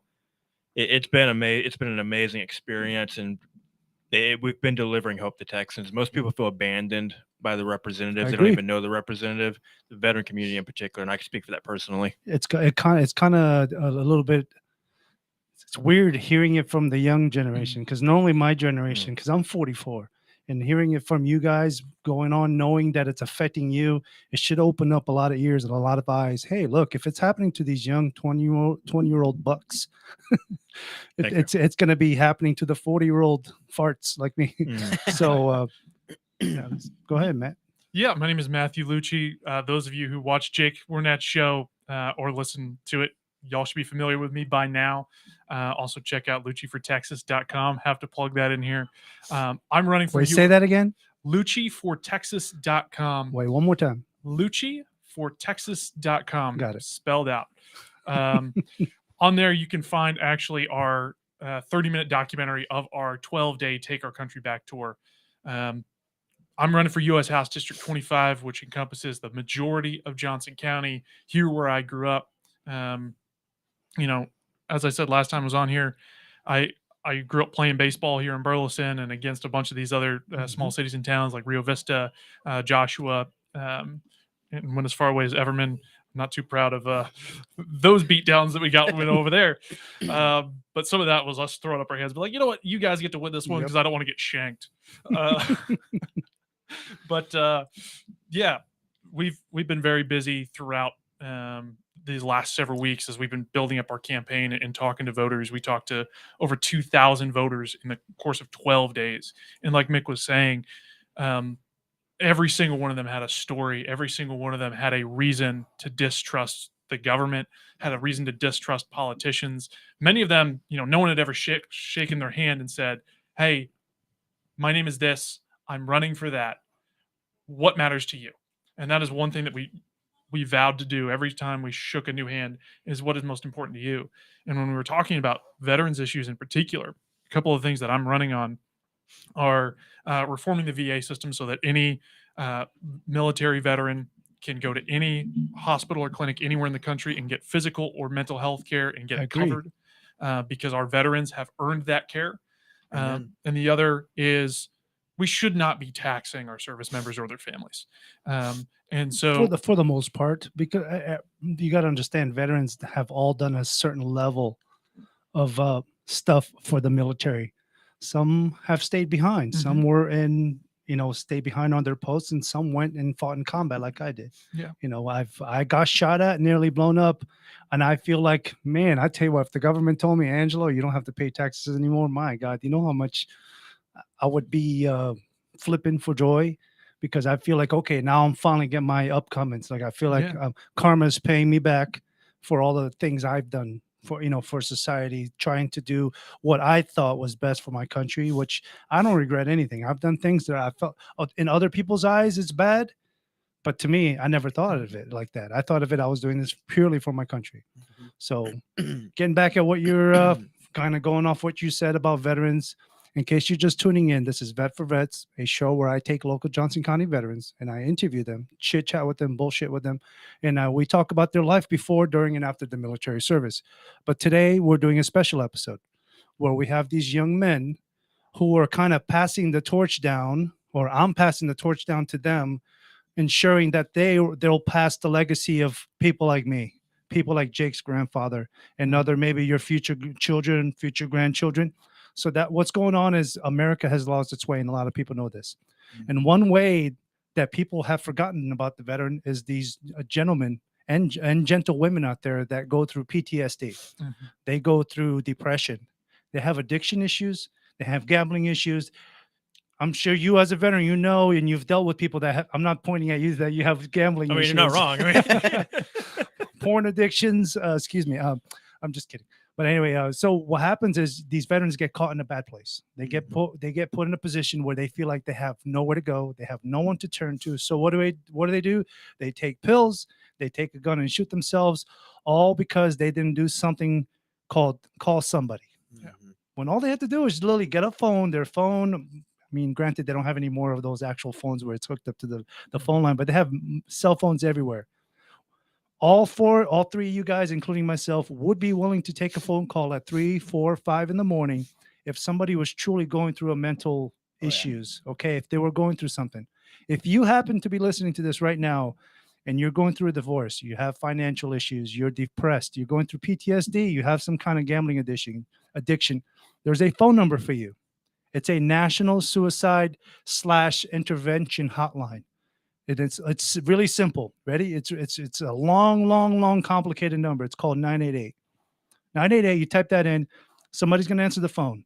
You talk to them and tell them what your issue is, and they'll do their best to try to find the help that you need, depending on what it is. And if it involves financials, divorce, relationships, child custody cases, and like a lot of cases, it's alcoholism and addictions, which is a big one for veterans. Why are you looking at me? Well, you're the veteran on this side. Yeah, of the you're table. the veteran, granted. So Rowdy Irish. So that one, like I said, 988. Okay. So my next step is I'm going to ask you guys, what are your thoughts about people like me and people like Mick, who sometimes go through depression, PTSD? How would you try to talk them down if you had one of them call you? Yeah, so I've actually been on that end of the phone for the 3 a.m. phone really? call, and had to help quite a number of friends, some of them military veterans. And the first thing that you've got to do is you got to make sure that that person feels heard and make them understand that, one, they're not alone, and two, they're not a burden. Because that's a thing that we all feel, especially veterans. Like, they don't want to become somebody else's burden. They don't want to feel like, look, I've been carrying this rucksack for 5 miles. Yes. Now you carry it and carry me another 10. That's not the way it is. Yeah. You first have to let them know, look, you can talk here. You can tell me what's going on, and I'm not going to judge you for it. And then you opening up to me is not about,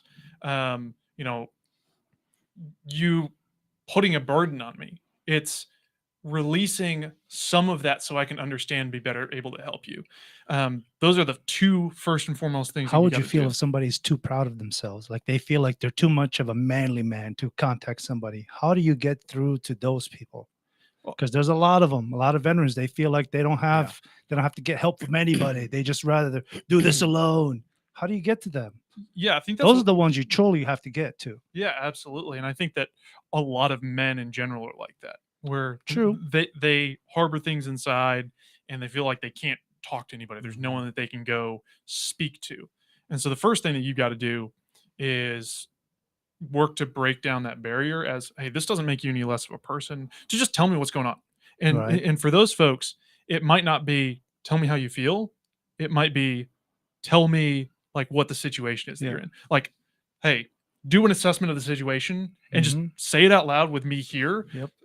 So that you can kind of walk through this and we can work through from a analytical standpoint. Yep. Because that's what a lot of men do when they're not willing to truly open up to another guy, but they want advice, or they feel like they need to get help, but they're too proud to get help. A medium ground, a middle ground is often, okay, just lay out the situation for me. Right. And we'll talk about it as if it's just the situation and how we're trying to deal I with the know. situation, not what you're feeling in your heart or your soul. Yeah, some guys just feel like I don't care what you say. I can't be helped. Too far gone. I'm too much. I'm past the point of no return, when it's not true. What about you, Mick? What are your thoughts on it? How do you console somebody? How do you talk to somebody, especially if it's a friend of yours that you know is going through some shit? I've also been on those phone calls 2 times now. I feel like in the infantry, from that grunt culture perspective, we really have that mindset of no one can help me, or at least it has to be one of my own. There's only 2 jobs in the infantry you have: run fast, keep that gun up. That's it.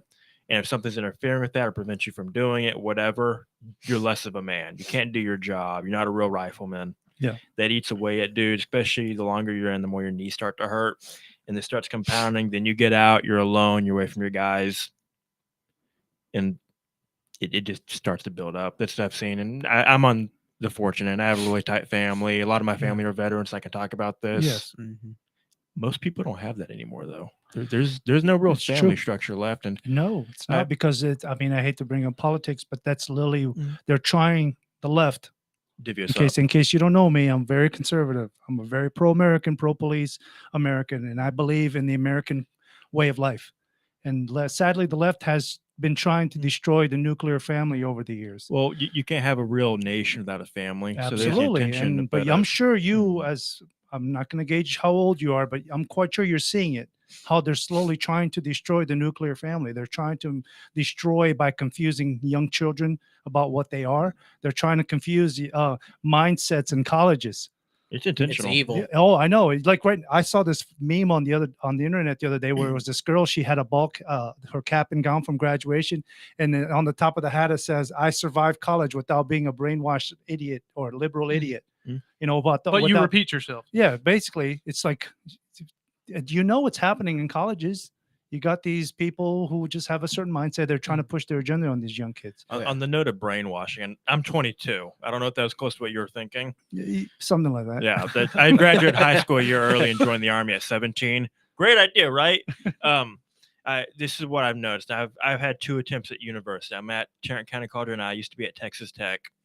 I could not build up a community of people outside of the ROTC groups, because the kids today are so liberal because they've been lied to their whole lives. The whole life. Yeah, and I have to hide the fact that I'm a veteran, let alone a conservative. Oh I have my to hide that. I'm the same way in Hollywood and out in California. You can't tell people that you're a conservative because they'll just blacklist you. Oh, They'll yeah. never hire you for any projects because you'll never push their woke agenda. And I told myself I'm here to find entertainment value in things, just same way you would, the way you'd push your views. But the thing is, you're in a different spot though. You're a politician, which means you have to appease both sides. It doesn't matter if you run as a conservative.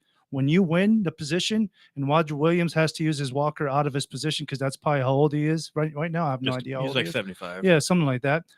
You're going to have to basically appease both sides. But what's going on in politics right now is you have somebody running as a liberal or somebody running, excuse me, it's liberalism because there's no Democrats anymore. They're all liberals or socialists. But what's going on is Democrats and Republicans, they're running against each other.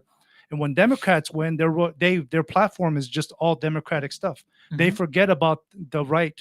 They completely abandon conservatism and anybody related to conservatism or pro-America. Conservatives, on the other hand, when they win, they think about the left as well. They try to push things that also the liberals maybe can kind of gear a little bit towards them. It doesn't happen like that. I don't know if you watch Temple's channel. I love Temple. Yeah, he had this great quote, and this is probably like a year or two when I heard, and I remember it stuck with me. The Democrats have now fully become the party of the revolution, whereas the Republicans are still trying to govern. Yeah. Well, you'll be surprised. There's a lot of college kids that don't know what the purpose of conservatism. They don't even know what Republican means. As soon as they hear Republican, they think racism. Oh, there was a flip back in the 1930s and 40s and 50s, whatever they say there was. Because somebody in their lifetime told them there's a flip. Here's how you guys would know that today's modern conservative hasn't been brainwashed or hasn't flipped. Back in the 1800s, when the Republican Party was created by black men, African-American men, the Republican Party, their whole goal was to stop slavery. Yeah. So they founded the Republican Party based on that. The party of Lincoln. And then, of course, Lincoln ended up winning the presidency, and he changed history, right, by freeing the slaves. All the morals, all the ethics, everything that has to do with conservatism, every feeling that they had back then is exactly the same now as it was in 1800s. So you tell me how exactly there was a flip. But then you think about the Democrats, who were the party of KKK racism. Their values are different than what they were in the 1800s, 1700s, however long they've been around. You tell me if there was some kind of flip. They're the ones that flipped around, trying to appease and be woke. Yeah. So, but anyway, I don't even know why I went on this tangent about. No, you're fine. You're not wrong. You're not wrong. I'll say that the Democrats are the party of the KKK. They are, and they still hold the same views today. The views of the KKK have always been these other people, whether it was African Americans or whether it was the Catholics. That those folks, the second wave of the KKK was about the Catholics. Yeah. So when we're talking about the beliefs of the KKK, whether it was the African Americans or whether it was Catholics, there was something different about that other group of people that granted them some subhuman status. They were not as smart. They were not as capable. They still feel that way now, and that's exactly what I'm saying. Is they see still feel that way? You're seeing it live right now. They're passing laws. It was like, oh no, we got to ease up our license registration. We got to ease up the register to votes because apparently they don't know how to get their own licenses. Yeah. They don't know how to go get their own stuff done. It's they like can't what? Figure it out. Yeah, they can't figure it out on their own. Yeah. You tell me if that's not pandering to the highest level. Well, it's not even pandering. It's slavery to the government at this point. It really is. You and me talked about this right before the show, and I'm sorry if this is kind of off topic, but we're talking about how what's worse, the traitors in our midst or the enemy. These leftists are out of their minds, but we've had Republicans in office 30 years, 40 years who have just let them carry on with this insanity. I know. It's only a matter of time. Eventually, they're going to have that one collision that's going to happen, and conservatives are going to fight back. Eventually, they're just going to be like, I'm tired of this crap. You're just pushing this crap that's going. Like, for example, what happened a couple weeks ago in front of the White House lawn. Yeah. I don't care if you're pro-Palestine or pro-Israel. You don't go to the front White House lawn and the gate and start poking the security guards with the pro-Palestinian flag or that weird green, black, and red flag and start poking security with it. I still remember seeing pictures of when Harry Truman took office after FDR's death, and you had army guys, active duty army guys, marching in two-column formation across the sidewalk in front of the White House fence. You had maybe 8 or 10 of those guys and maybe 3 platoons around the entire White House just marching with armed That's it. rifles. And it really makes me wonder, seeing that there are still threats in this country to Yeah. our national interests. That's gonna be a question I'm gonna ask you guys in a little bit. Go ahead, keep going. It to me, it doesn't matter what you protest for or against. It matters what values you take into society. You can be for Israel, you can be for Palestine, like we're seeing with the conflict in our midst right now.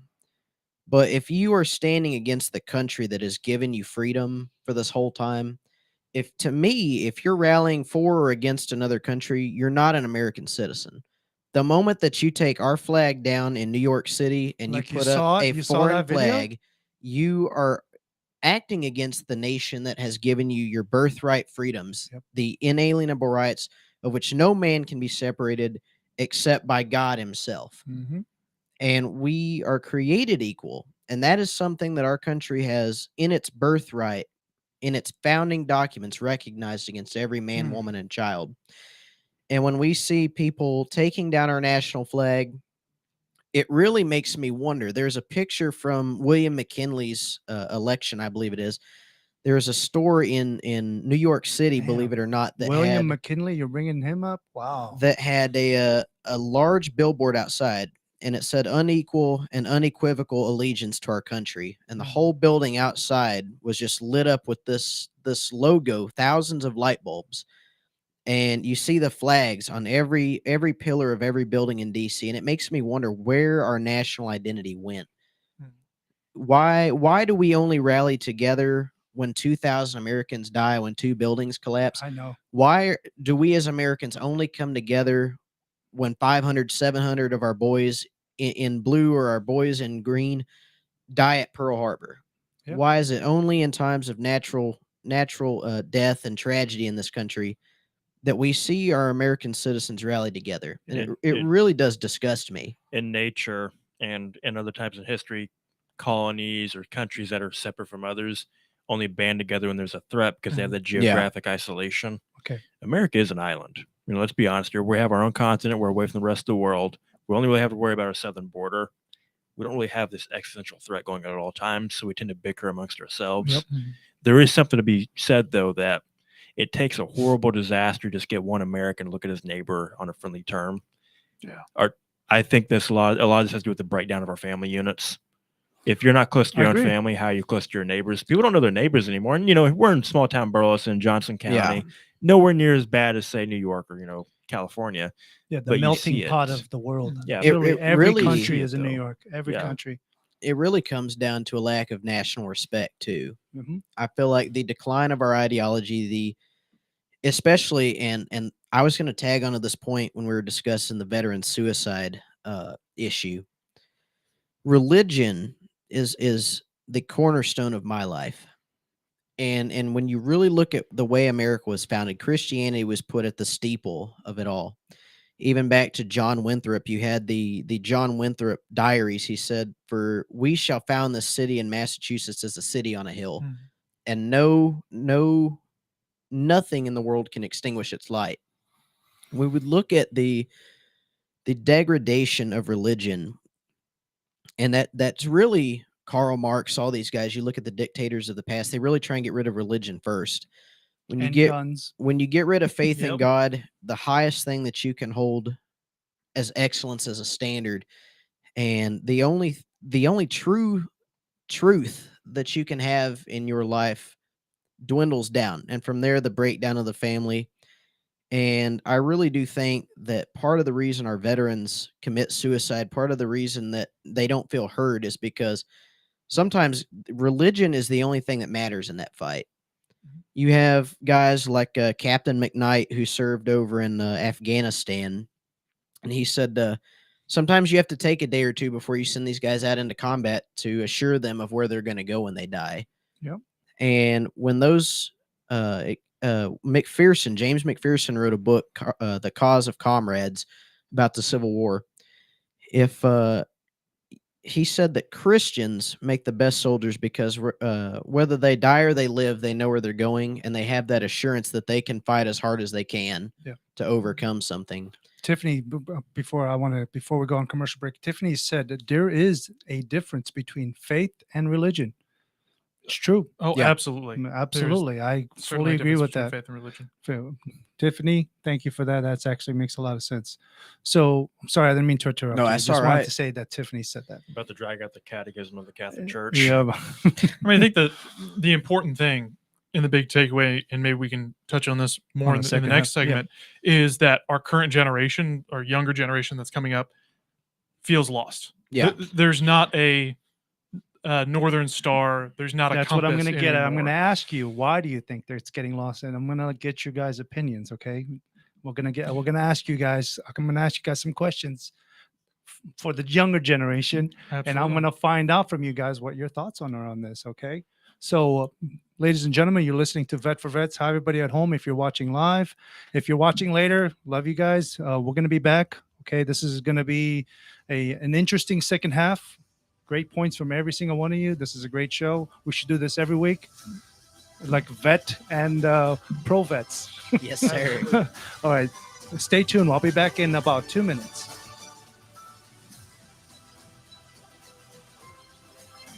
Do what?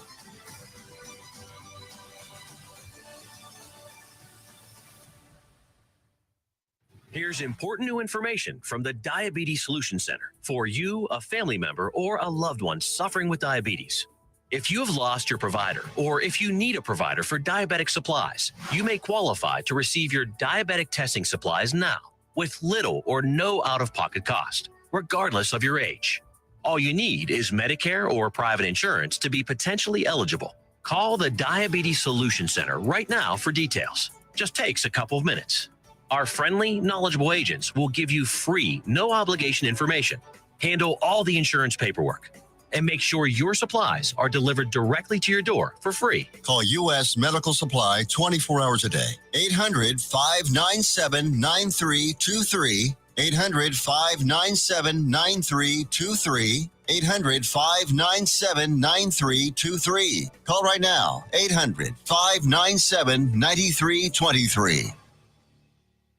Fast Track Student Loans can get your student loans out of default, stop any wage garnishments, stop collection calls, and stop seizure of your tax refund. Give yourself a break. Stop the stress and get your student loan payments down to as little as $25 a month based on what you can afford to pay. 800-709-4395. 800-709-4395. 800-709-4395. 800-709-4395. Fast Track Student Loans can get your student loans out of default, stop any wage garnishments, stop collection calls, and stop seizure of your tax refund. Give yourself a break. Stop the stress and get your student loan payments down to as little as $25 a month based on what you can afford to pay. 800-709-4395. 800-709-4395. 800-709-4395. 800-709-4395.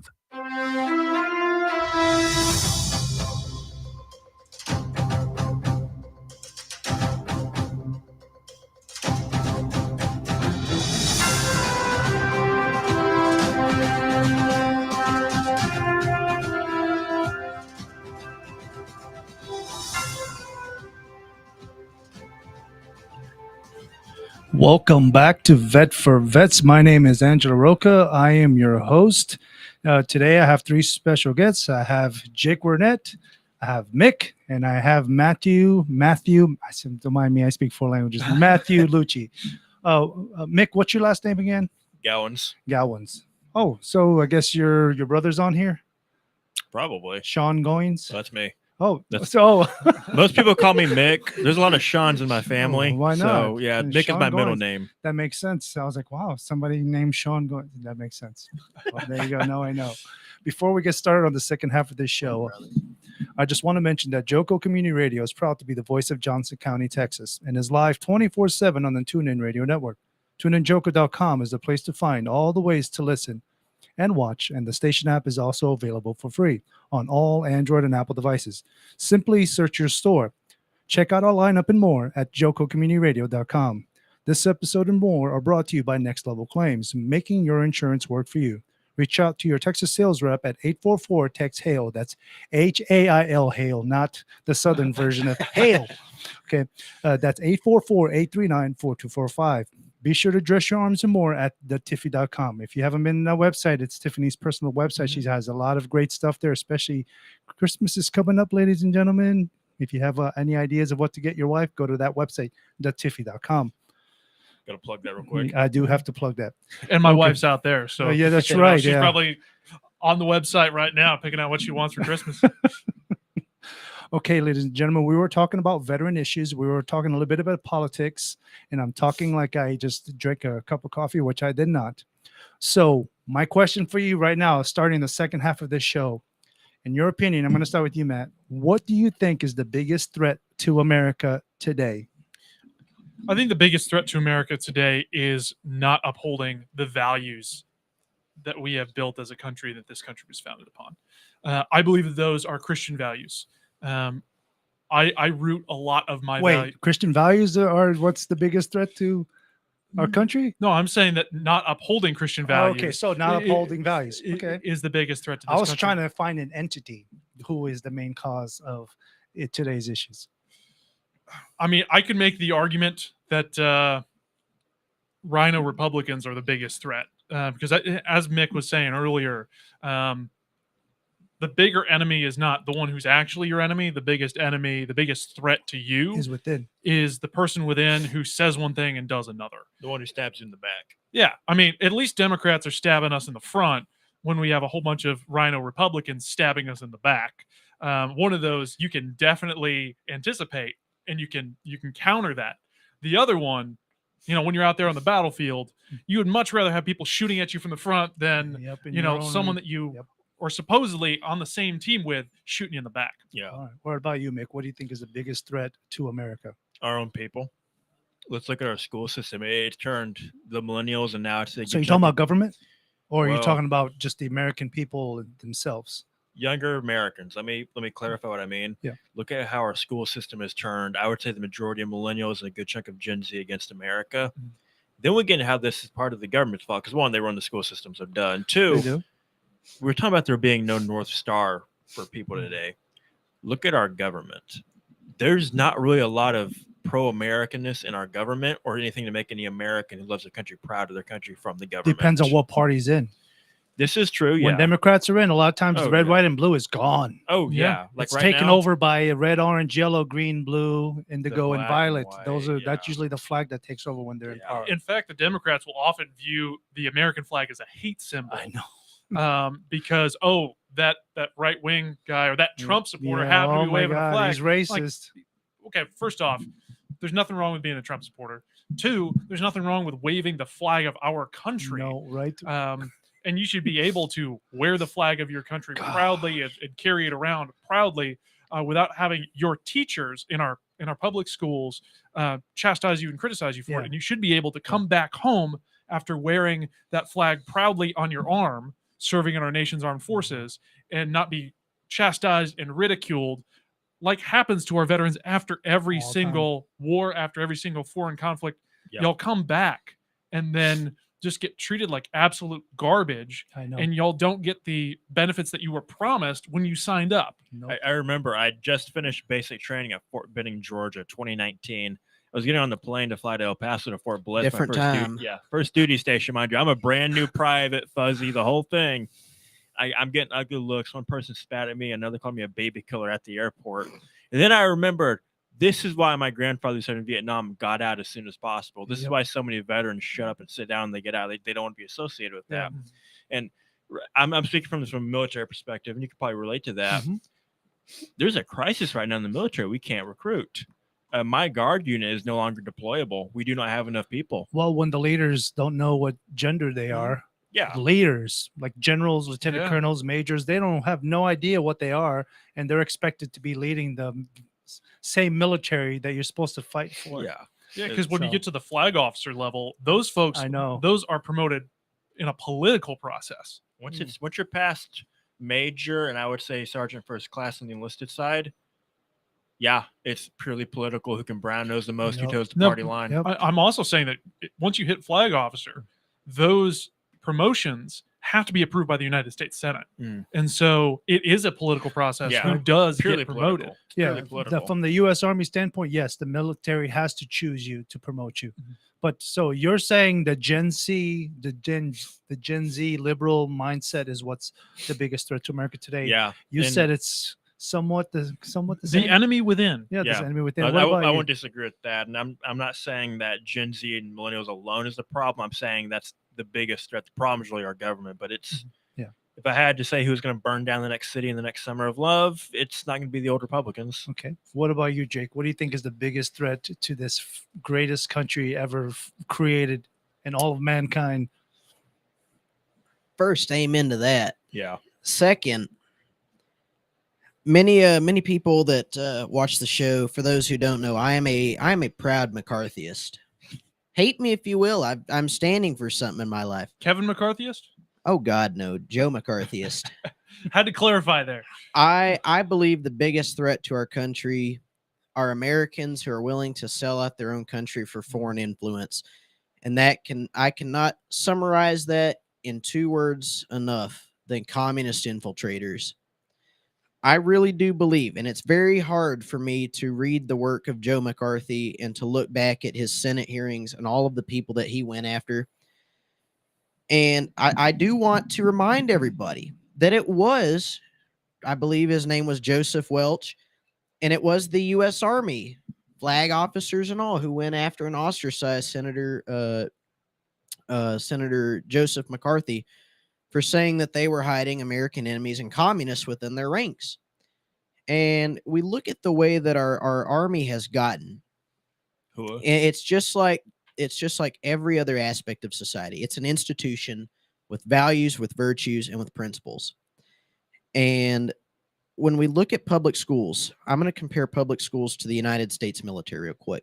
There really is no difference, except you're sending one to go kill an enemy to the United States. You're sending one to college to become an enemy of the United States. But what we tend to notice is they're both based around continuing education within a field, and you're trying to manipulate them to go after something. So what we see in public schools with the values that they have gone from teaching arithmetic, writing, reading, literacy, and now we're teaching them the pathology of external or internal organs that they have, frankly, no reason to be delving into at that age. Nope. And we look at the United States Army, the United States Air Force having white guilt classes abroad. It really a handy thing if you're really wanting to crush your communist enemies in China. What better way to prepare for a war than wimping them up? You know, it's funny you bring that up. Can I say something? Yeah, you're good. I don't want to stop your flow. I got more classes on transgenderism while I was in the infantry than I got to shoot rifles. That's whittling. Really? That is whittling down our lethality of the force. And I have a friend who's in the Air Force. I won't say his name. In the cybersecurity sector, I guess you'd call it. Yeah. He was telling me that they have white Air Force officers lecturing black airmen about how privileged white people are. I'm not sure how you word that. Yeah. It's like, this is perverted. This is not what the military should be focusing on. It's whittling down our lethality. But we look at how the process has evolved. First, it begins from watering down what exists. You can't change things in a short amount of time. People will notice. When we talk about infiltration, a lot of people, I guess what they thought Joe McCarthy had envisioned was, oh my gosh, everybody's a communist, everybody he goes after.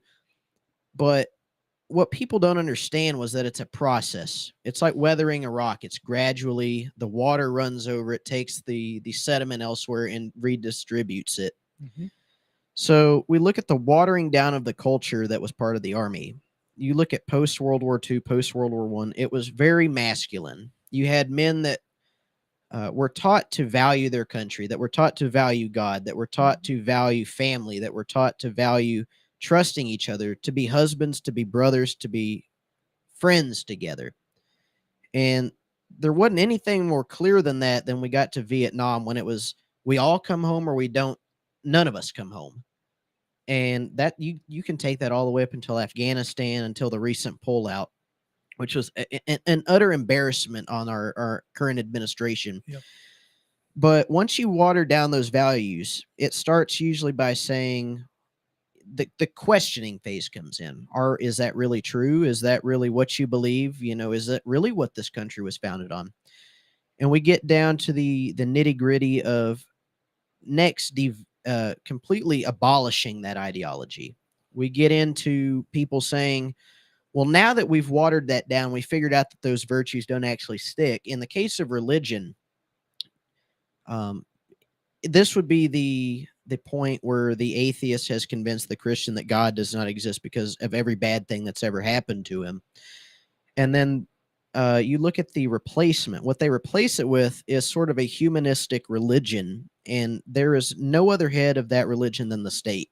Mm-hmm. So that can either come in the form of the party, in this case, the Democratic Party, the Uniparty, whatever you want to call it. They're traitors to this country and they're scumbags, regardless of what side of the aisle they're on. They're catering to this ideology. And so we look at watering down, abolishing, and then we look at rebuilding society, which I would say we are somewhere right in the middle of the abolishment phase. Mm-hmm. We have talked for generations about wanting to get rid of In God We Trust. We have talked for generations about wanting to get rid of the uniforms that my grandparents wore, the badges of our police officers, and now we're in that phase of what do we replace it with? Yep. And my firm belief is that, and we hear it from the old people. Sorry to get off on a rant, but we hear it from the old people, and especially my parents' generation. They say, well, they can't do it while we're alive because we're going to fight back. Yep. But what's really going on is they have brainwashed slowly but surely every American generation from World War II down to our current present. Yeah, they're slowly. What they are doing it's is like a cancer. They are weeding out. They're slowly whittling away. Whittling away. They are sucking the life force of our generation, and I really do applaud Matthew for taking this on at his age, because it's not going to be my generation, and I really do believe that our generation is the one step from it. It's going to be my generation. It's going to be those of us who have been brainwashed by college doctrine, those who have been brainwashed by what's going on in the media. And our children and our grandchildren are going to be the slaves to the government. Yep. And I really do believe that. I agree. It was Ronald Reagan who said that freedom is never more than one generation away from extinction. Oh, yeah. And it's always true. It's true. We have to defend it. We have to fight for it. We have to make sure that we preserve it for the next generation. Yeah. And right now, with there being the current generation that doesn't have that Northern Star, doesn't have that, okay, this is true North, don't have a sense of meaning and purpose. And, honestly, that's one of the things where a lot of veterans leaving the military is they come back to a country that they had been fighting for, and they show up, and then there's no meaning and purpose in the work that they do. And so what we need to be doing as a country is restoring meaning and purpose back to individuals in their lives. People have been trying. People like Donald Trump have been trying. Yeah. Just modern conservatism has tried, but the left like I said, it's like a cancer, slowly eats away at the tumor in the brain. The red, white, and blue is slowly eating away. It's like faded colors. And it's getting worse all the time. And it's getting worse by the minute. To me, the biggest threat to Americans today, to me, is something that's worldwide, and that's media. Yeah. Lies, because the spreading of lies and propaganda is the biggest threat to the world. I sure hope they come out with a vaccine for the media. Oh, right. No, Get they yourself would eat protected it up. against They it. would eat it up. If the media if the media is so in bed with Joe Biden that if Joe Biden said, sorry if I get nasty here, if they said the cure for COVID is through my butthole, as long as you suck my asshole, I'll cure every type of COVID. The media would put their lips to Joe Biden's asshole. Savior of man. Because everything he says apparently is true. Everything he says is apparently true. Apparently he's had 6 different jobs before he became president. I know. He was professor at Columbia at Penn State. Remember all the lies. Just making. He has a up. cat. As someone who is actually a professor, I would like to say that Joe Biden doesn't know what he's talking about when he says it, Senile. and doesn't remember what he said No, he 30 doesn't. seconds ago. He's very senile. He's gotten to the point where he can't even read off the teleprompter the things that he's supposed to read off. And then even if he could string the letters together, he still wouldn't be able to figure out how to pronounce that. I'm getting tired of these really old politicians who don't know what decade it is anymore. You know, right? Well, so next question. I want to get on to the next thing. So I talked about what's the biggest threat to Americans. What is the biggest threat? We're going to go back this way. What's the biggest threat to veterans? Just a really short, sweet to the answer, sweet to the point. What do you think? I think the biggest threat to our veterans today is not having the support of their country. Okay. But what about you, Mick? It's the culture. We can't come back into it fully as civilians anymore because we have to hide the fact we're a veteran. That's a huge part of the identity. So I can't make friends the way I used to. Okay. What about you? What do you think is the biggest threat? I'd say the biggest threat to veterans today is an unsupportive country and being lied to and kicked on and spit on for the Me, things it's that you're Democrats. Me, it's Democrats. I can't explain the reason why. To me, everything seems like that's what's wrong with everything that's wrong with America today. For some reason, it always leads to Democratic people. So people from the left. So a great example would be somebody right now. The reason why the Democrats are letting millions of people come across illegally, it's not because they care. They don't care about the illegals coming across the border. What they're talking about, the reason why they're letting what's happening right now at the border happen, it's because in 2 generations, or even 1 generation from now, those illegals that crossed illegally are going to have children here in America, and those children are going to vote for who? Vote for who? They're going to vote for the Democrats. Because why would they vote for Democrats? Because the Democrats are the ones that let their mom, their pop, their grandpop in here. They could care less if America is probably not even America anymore. It's just more like just the United States of America, or the United States, or the United Socialist of some weird CCP, USAPP, some weird crap freaking analogy or whatever. You know what's funny about this whole thing? In 2019, we had a vote for a wall, and that the wall bill, $5 billion is all they asked for. That didn't fail because of the Democrats. It failed because of the traitor Republican rhinos in our midst. Yeah, I agree. Like Roger Williams, Kay Granger, etc. Yeah. So which was going to lead me next to the next part of our show. We're going to let Matthew here discuss a little bit about his politics, about why he is a kind of fresh air to the conservatism movement, a fresh air to pretty much anybody that's in the 25th district. What else do you bring to the table that maybe people would be interested in voting for you on?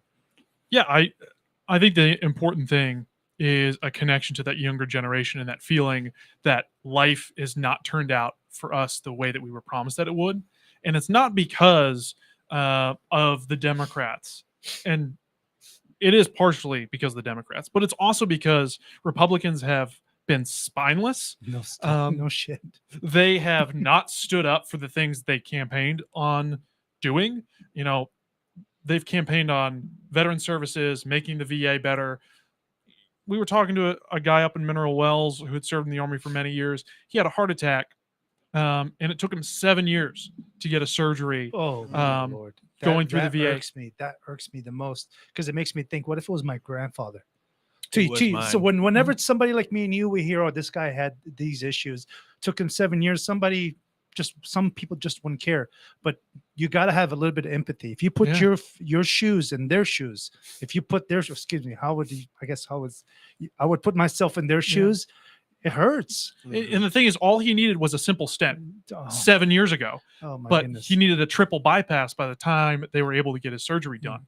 And so seeing that as a young conservative and seeing the inner beast of the Democratic Party, seeing the inner beast of the Republican Party, seeing all of that happen, you know, the Democrats, they get together and they strategize and they figure out how can we push our agenda forward. Yeah. And I think how to get votes. Yeah. By pandering. How do they get votes, and how ultimately do they ruin America? Right. And the Republicans get together and they ask each other, okay, how can we squeeze more money out of our donors so we can go have a $600 steak dinner? Right. You know, one of those is our current congressman here in Johnson County, the guy who's been my congressman for the last 12 years. The only bill. And who is that? That would be Roger Williams. Okay, just making sure. He lived outside of the district for the first 10 years that he held the seat. Is he even a native Texan, Matthew? No, he's from Illinois. I was born in Fort Worth. I grew up here in Johnson County. I live with my beautiful wife up in Arlington now. Shout out. Yeah, shout out to my beautiful wife who's right outside the studio. I love her with all my heart, and she's my biggest support system in this. And I'm so glad that we're able to go out there and really meet voters and talk about the issues that matter, because we've had a congressman who's only ever passed one bill into law, and that one bill was renaming the post office in Burleson back in 2014. We were approaching the 10-year mark of the last bill that this guy has passed into law. That's a huge accomplishment to pass on from election to election. That one thing you've done. We ought to get some of that sparkling Welch's grape juice and bring it in here on anniversary day. How about I name a park after you, and then you run on that for about 30 years? Yeah, sure. Okay. I'll do that. It's funny because he voted and got a bill passed to name a park, but he voted no for the wall in 2019 when I was serving on the border and stabbed the entire military force, myself included, down there in the back. Absolutely. And that's why we have to worry about those within our own ranks going against the exact same thing that they told us that they were going to do. Because when Trump's border wall came up to a vote, he said, quote, in his words, that he had never really been a big wall guy. And then he was asked at a town hall in Bee Cave, Texas, whether he agreed with President Trump's declaration of a border emergency. His one-word answer was no. So this is a guy who has stabbed America in the back. He's stabbed Texas in the back. He has stabbed our community in the back because we have fentanyl flooding into our communities. We've got children in Burleson ISD who are dying of fentanyl that has come across the southern border because guess what? Republicans did not do what they said they were going to do back when we had the House, the Senate, and the White House. We could not get our act together as Republicans. Instead, the good old boys club in Washington, D.C. decided to squeak a few more dollars out of donors so that they can go have some fancy steak dinners at the Capitol Hill Club in Washington, D.C. Oh, you're making my heart just flutter every time you start talking like that. It's great to hear your generation kind of talking, because I've been feeling like this for years. Where I feel like the Republicans, the rhinos, because there are Republicans out there that are really trying, but they're getting lambasted or stopped at every step of the way. They're getting by rhinos. Yes, and it's insane. And I've got to tag one thing on, and it's very imperative to Matthew in his point of having these traitors in the midst of our own party and having the traitors within the midst of our own government in general. And I really don't think it's a coincidence that when I was growing up, you still had the heartfelt media come out. Cat gets saved by firefighters, local fire department. And then they show, the really nice picture. They used to do the birthday shout outs on local cable TV. Why do we see so much of this downgrading stuff? Why do we see so much negativity? Why do we see so much of these painstaking stories on it? Just makes it look like our country is losing at every turn. And it's not just that, but we see it with our own government as well. I really do believe somebody has sabotaged the Republican primary debates. I really do. Yep. Because when we look at it, it makes it look like we are failing at every turn. And it's not just Republicans, it's good-hearted Americans. Yeah. We see our country failing. We see our politicians. You see Ron DeSantis, even Donald Trump. You see them bickering back and forth, calling each other names and this and that. It really dilutes what used to be a great republic. Yeah. And there's no other reason that I can come up with than it's just the ongoing demoralization of the American public. Yeah, ultimately, Jake, we have politicians in Washington, D.C. who do not care about us here at home. They don't care about us in Burleson. They don't care about us in Johnson County. They don't care about us in Texas. They just care about votes. They care about votes, and they care about themselves. It is time for us to take a stand as a younger generation, as a medium generation, as baby boomers, and finally take our country back. I'm going to clip that. I'm going to post it on Facebook and all social media sites. Ladies and gentlemen, any final words? Just a quick 10 seconds, shout outs, anything. We did a 12-day tour. We made a documentary out of it. It's about half an hour long. You can find it on our website, luccifortexas.com. And Matthew Lucci is our YouTube name. You can find it there. It's on Rumble as well. What's the website again? Lucci for Texas. Okay, one more time. LucciForTexas.com. It should be posted in the comment section. I'm telling you, if you're just listening to this show now, like Mick said, LucciForTexas.com. That's filmed the documentary. LucciForTexas.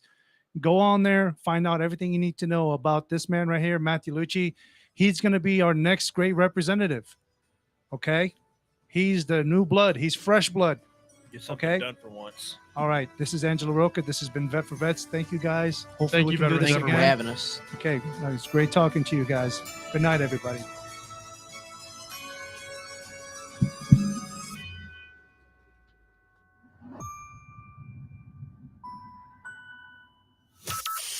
From Burleson to Venus and Grandview to Godley, this is the voice of Johnson County, Joco Community Radio.